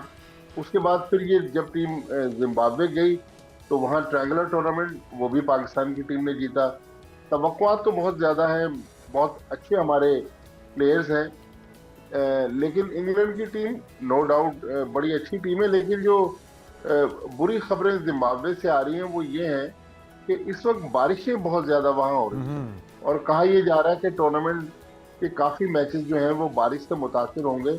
लेकिन पाकिस्तान की अगर हम परफॉर्मेंस देखें तो मुल्तान से ताल्लुक़ रखने वाले समीर मिन्हास ने जिस तरह पिछले 1.5-2 महीने से अपनी परफॉर्मेंस से हर एक को हैरान किया हुआ है। अली रजा हमारे फास्ट बॉलर हैं और हमारे 4-5 यंग प्लेयर्स हैं। देखिए, अंडर 19 वर्ल्ड कप की अहमियत अपनी जगह, पाकिस्तान ने आज तक ये टूर्नामेंट जीता नहीं है, लेकिन ये वो फ्यूचर स्टार हैं जो फिर आगे चलकर इन लड़कों ने पाकिस्तान टीम को सर्व करना है।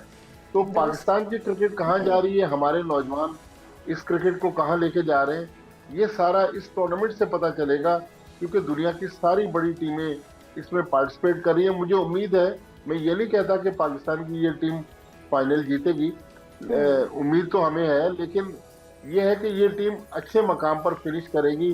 फिर सरफराज अहमद जिस तरह इस टीम के साथ जब से एज ए मेंटोर जुड़े हुए हैं, तो इस टीम की परफॉर्मेंस में काफी निखार आया है। शाहिद अनवर पाकिस्तान के फॉरवर्ड इंटरनेशनल प्लेयर, वो हेड कोच है।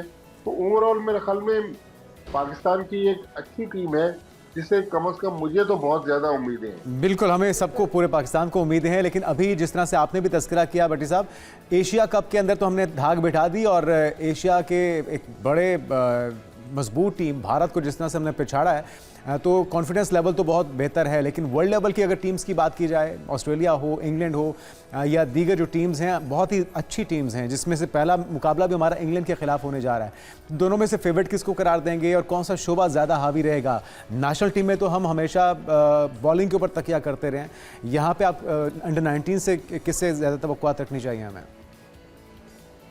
देखिए, पाकिस्तान की टीम तो रिसेंटली जिस तरह उसने परफॉर्मेंसेस दी हैं और लड़के जिस तरह मेहनत कर रहे हैं, क्योंकि एशिया कप से पहले तो 2 महीने का उनका मुल्तान में कैंप लगा, फिर जब टीम दुबई जा रही थी 1-2-3 हफ्ते का कराची में कैंप लगा, तो लड़के तो बहुत अच्छे हैं, तवक्कुआत भी हमें बहुत ज़्यादा है। लेकिन इंग्लैंड के बारे में जुनेद हमें नहीं पता कि उनका कॉम्बिनेशन कैसा है, लेकिन इंग्लैंड की क्रिकेट जिसको होम ऑफ क्रिकेट कहा जाता है इंग्लैंड को, तो वहाँ से जो भी लड़के सिलेक्ट हुए होंगे 15 इंग्लिश टीम में, मेरे ख्याल में वो हल्के लड़के नहीं होंगे।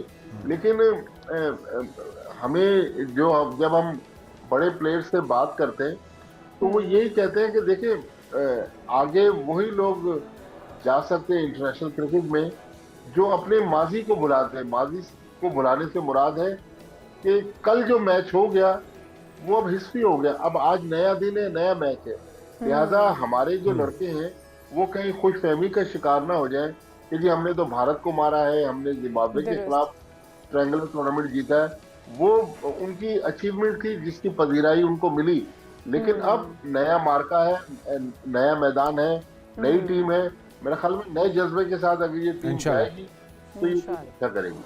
बिल्कुल भट्टी साहब, आप सही कह रहे हैं कि कॉन्फिडेंस अच्छी चीज़ है, लेकिन ओवर कॉन्फिडेंस नहीं होना चाहिए। और हमारी टीम ओवर कॉन्फिडेंस जब भी होकर खेलती है, हम नेशनल टीम की बात करते हैं, तो वो बहुत सारी चीज़ें लूज़ कर बैठती है, मैच हाथ से, सीरीज़ भी हाथ से गवा बैठती है। तो अंडर 19 से हम ये तवक्को नहीं करते, हम कहते हैं कि वो पूरे कॉन्फिडेंस के साथ खेलें और अपनी शानदार परफॉर्मेंस दें, लेकिन ओवर कॉन्फिडेंस होने की ज़रूरत नहीं है कि हमने फ़लाँ टीम को हरा दिया या फ़लाँ सीरीज़ हमने अपने नाम कर लिया। जब थोड़ा सा हम आ जाते हैं, क्योंकि इस वक्त हम देख रहे हैं ऑस्ट्रेलियाई टीम भी पाकिस्तान का दौरा कर रही है, बड़ा इंपॉर्टेंट दौरा है ये, और बाज़ाब्ता तौर पर पाकिस्तान ने इसकी तस्दीक कर दी है कि अब ऑस्ट्रेलियाई टीम जो है वो पाकिस्तान का दौरा करेगी और तीन T20 मैचेस पर मुश्तमिल सीरीज़ खेलेगी।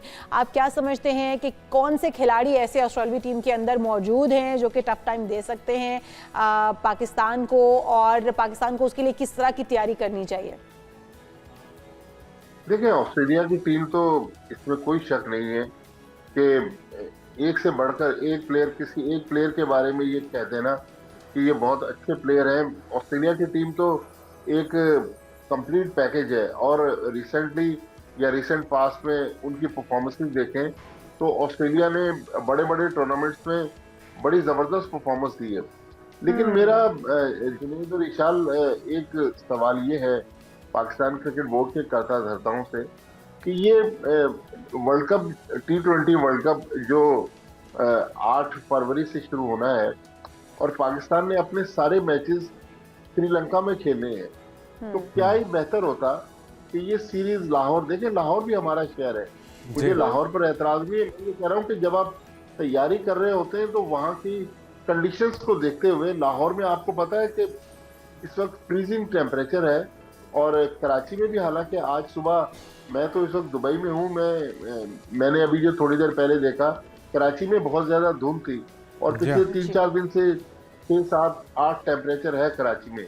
लेकिन अगर ये मैचेस कराची में होते तो जनवरी के एंड में जब ये मैचेस होने हैं, कराची का मौसम तकरीबन श्रीलंका जैसा हो बेहतर होता और फिर वैसी सर्दी नहीं होती। आपको पता है कि 6 बजे तो इशा का वक्त करीब आ रहा होता है लाहौर में, तो मेरे ख्याल में ये सीरीज अगर कराची में हो जाती तो वहाँ क्रिकेट के लिए मौसम भी बेहतर होता और श्रीलंका के बड़े टूर्नामेंट के लिए हमें एक अच्छी तैयारी मिलती। लेकिन चूंकि पाकिस्तान क्रिकेट बोर्ड ने अब ये शेड्यूल अनाउंस कर दिया है, तो आई होप कि पाकिस्तान टीम यहाँ ऑस्ट्रेलिया के खिलाफ अच्छा करेगी, ताकि फिर जब T20 वर्ल्ड कप में हम जाएं तो वहाँ भी पाकिस्तान की टीम एक अच्छे मकाम पर फिनिश इंशाल्लाह। और ये आपने सही तवज्जो दिलाई है, हर तरफ जो मुंतजमीन है उनकी तरफ से थोड़ी कोताही नज़र आ रही है। उधर से अंडर 19 का वर्ल्ड कप भी मुतासर हो रहा है बारिशों की वजह से, तो फोकास को देखते हुए मैचेस को डिज़ाइन करना चाहिए था, प्लान करना चाहिए था। यहाँ पे भी आपने एक अच्छी तजवीज़ दी है कि लाहौर के बजाय अगर कराची को तरजीह दी जाती तो कदरे बेहतर मौसम होता है, जिससे मैच मुतासर ना होते और खिलाड़ी भी कंफर्टेबली खेल सकते हैं। अच्छा, PSL की अगर बात की जाए, मुल्तान सुल्तान्स अब बोली के लिए पेश है। पहले ख्याल था कि PCB खुद चलाएगा, लेकिन अब ख्याल तब्दील हो गया। अली तरीन की एंट्री पहले हुई, फिर उन्होंने विड्रॉ कर लिया, अब दोबारा से यकीनी तौर पे वो ख़रीदना चाहेंगे, ट्वीट भी वो कर रहे हैं। तो आपको लगता है चांसेस हैं, कौन ख़रीद पाएगा, कितनी बोली लगेगी और ये कितना दुरुस्त फैसला है PCB का? देखिए, अभी जो 2 टीमें बिकी हैं हैदराबाद और सियालकोट की, तो एक टीम बिकी 1 अरब 75 करोड़ में और बाद में जो दूसरी टीम बिकी 185 वो 1 अरब 85 करोड़ में। तो अब मेरा ख्याल है तकरीबन जो भी ये टीम लेगा वो 2 अरब से कम तो उसकी कीमत लगेगी नहीं, बल्कि मुझे लग रहा है कि 2 अरब से क्रॉस कर जाएगी। इसीलिए पाकिस्तान क्रिकेट बोर्ड जो पहले खुद ये टीम चलाना चाहता था, अब पाकिस्तान क्रिकेट बोर्ड ने देखा कि इस वक्त लोहा गर्म है, अच्छे पैसे मिल रहे हैं, तो PCB ने खुद ही टीम चलाने के बजाय उसको नीलामी का फैसला किया है। मुझे लग नहीं रहा अली तरीन जिस तरह के ट्वीट्स कर रहे हैं, कल भी मैंने उनका एक ट्वीट पढ़ा, मुझे लग रहा है कि अली तरीन ने जब ये टीम छोड़ी तो तकरीबन 1 अरब 5 करोड़ में सबसे महंगी टीम मुल्तान सुल्तान्स थी, लेकिन अब तो मामला तकरीबन डबल की तरफ जा रहे हैं। फिर अली तरीन के रिसेंट जो PCB मैनेजमेंट है उनके साथ जो इस वक्त एक तनाव की कैफियत है जिसकी वजह से उनको टीम छोड़ना पड़ी, तो मुझे लग रहा है दुख का शिकार हैं भट्टी साहब इस वक्त। अली तरीन साहब जो है वो दुख का शिकार हैं। जाहिर है जिस टीम को उन्होंने बनाया, जिसको वो ऑन करते थे, अब वो कोई और अगर उसको हासिल कर लेता है बिडिंग के अंदर तो दुख तो होता है, और वो इसका इजहार भी कर रहे हैं। वो ट्वीट करते हैं कि लगता यूँ है कि मेरी एक्स गर्लफ्रेंड की शादी होने जा रही है, तो इस टीम से तो वो हाथ धो बैठेंगे। तो जितनी भारी रकम आपको लगता है लगाई गई है, इसकी वजह से अली तरीन साहब उस पर हाथ नहीं डालेंगे या उसको लेने की कोशिश नहीं करेंगे, या फिर आप वो वाकई में खैर बात कहने के मूड में आ चुके थे? देखिए, पैसे का तो मेरा ख्याल में माशाल्लाह अली तरीन और उनकी फैमिली के पास इतना पैसा है, पैसा तो मैटर नहीं करता, लेकिन उनके जो क्रिकेट बोर्ड के साथ रिसेंटली ताल्लुकात रहे हैं, जो एक तनाव की कैफियत थी जिसकी वजह से उन्होंने मुल्तान सुल्तान्स को फाइनली 31 दिसंबर को खैरबाद कह दिया। लेकिन अली तरीन और उनकी फैमिली ने लोधरा में एक क्रिकेट एकेडमी भी बनाई हुई, जनूबी पंजाब के नाम से वो उनका क्रिकेट का बड़ा सेटअप है, क्रिकेट की उनकी वेबसाइट है, तो क्रिकेट में वो आना तो चाहते हैं, नौजवान है, थोड़ा सा ज़ाहिर है नौजवानों का खून जो है थोड़ा सा गर्म होता है, तो उन्होंने जज्बात में आके कुछ बयानात भी दे दिए जिसकी वजह से तलखियाँ पैदा हुई। मेरे ख्याल में अगर ये मामला कुछ उसलूबी थे, एक बार सलमान नसीर साहब कह भी रहे थे कि ये मामला मीडिया के बजाय बोर्ड रूम में तय होने चाहिए, लेकिन अनफॉर्चुनेटली तय हो नहीं सके। मेरे ख्याल में जितनी क्रिकेट की डेवलपमेंट में अली तरीन और उनकी फैमिली ने, जो उनके चचा जिनका इंतकाल हो गया है आलमगीर तरीन, उन्होंने पैसा भी लगाया है और अपना खून पसीना भी एक किया है, तो अगर तरीन फैमिली इस बार भी मुल्तान सुल्तान्स को ले ले, क्योंकि मुल्तान की भी आप देखें ना, एक हमारी बड़ी हिस्ट्री रही है, तो तरीन फैमिली उस टीम को दोबारा ओन कर ले। बिल्कुल, तो तरीकाकार बेहतर होना चाहिए जी हाँ, और तनकीद बड़ा इस्लाह होनी चाहिए। सिर्फ आप ये इसको पब्लिसाइज करने के बजाय बैकडोर अगर चीज़ों को बेहतर कर लें तो उसके नतीजे बेहतर हो सकते हैं। लास्टली भट्टी साहब, रैंकिंग जारी की आईसीसी ने और विराट कोहली 4 साल के बाद वापस नंबर 1 पर आ चुके हैं। हमारे किंग बाबर आजम 6ठी पोजीशन पर बरकरार हैं, तो इसके लिए मैसेज क्या है, ये रैंकिंग क्या बता रही है? देखिए जुनैद, अब ये जो 2026 का साल शुरू हुआ है, अब हम दूसरे वीक में दाखिल हो गए। मेरे ख्याल में ये साल बाबर आजम के लिए भी मेक एंड ब्रेक है। अभी अगले महीने T20 वर्ल्ड कप शुरू हो रहा है, फिर हमने बड़ी इंपॉर्टेंट टेस्ट सीरीज खेलनी है against West Indies, Bangladesh, England जाकर 3 टेस्ट मैच खेलने। तो मेरे ख्याल में रैंकिंग्स मैटर करती हैं, लेकिन बाबर आजम की जो परफॉर्मेंस है, अगर बाबर आजम, जिसको लोग किंग बाबर आजम कहते हैं, अगर वो अपने मकाम और मर्तबे के मुताबिक परफॉर्मेंस दें तो उससे पाकिस्तान क्रिकेट को भी फायदा होगा। अगर खुदा न खास्ता बाबर आजम स्ट्रगल करते रहे तो पाकिस्तान टीम भी स्ट्रगल करेगी। आपको अगर आप क्रिकेट को अच्छे तरीके से फॉलो करते हो, या जो लोग फॉलो करते हैं उन्होंने सुना होगा कि 3 दिन पहले मोहम्मद रिजवान ऑस्ट्रेलिया में बिग बैश के एक मैच में जब स्लो खेल रहे थे तो कप्तान ने उनको बाहर बुलवा के रिटायर्ड आउट करार दे दिया। तो ये भी एक बड़े प्लेयर के लिए काफी एक हजीमत होती है कि वो बैटिंग कर रहे हैं और उनको कप्तान ने बाहर बुलवा लिया।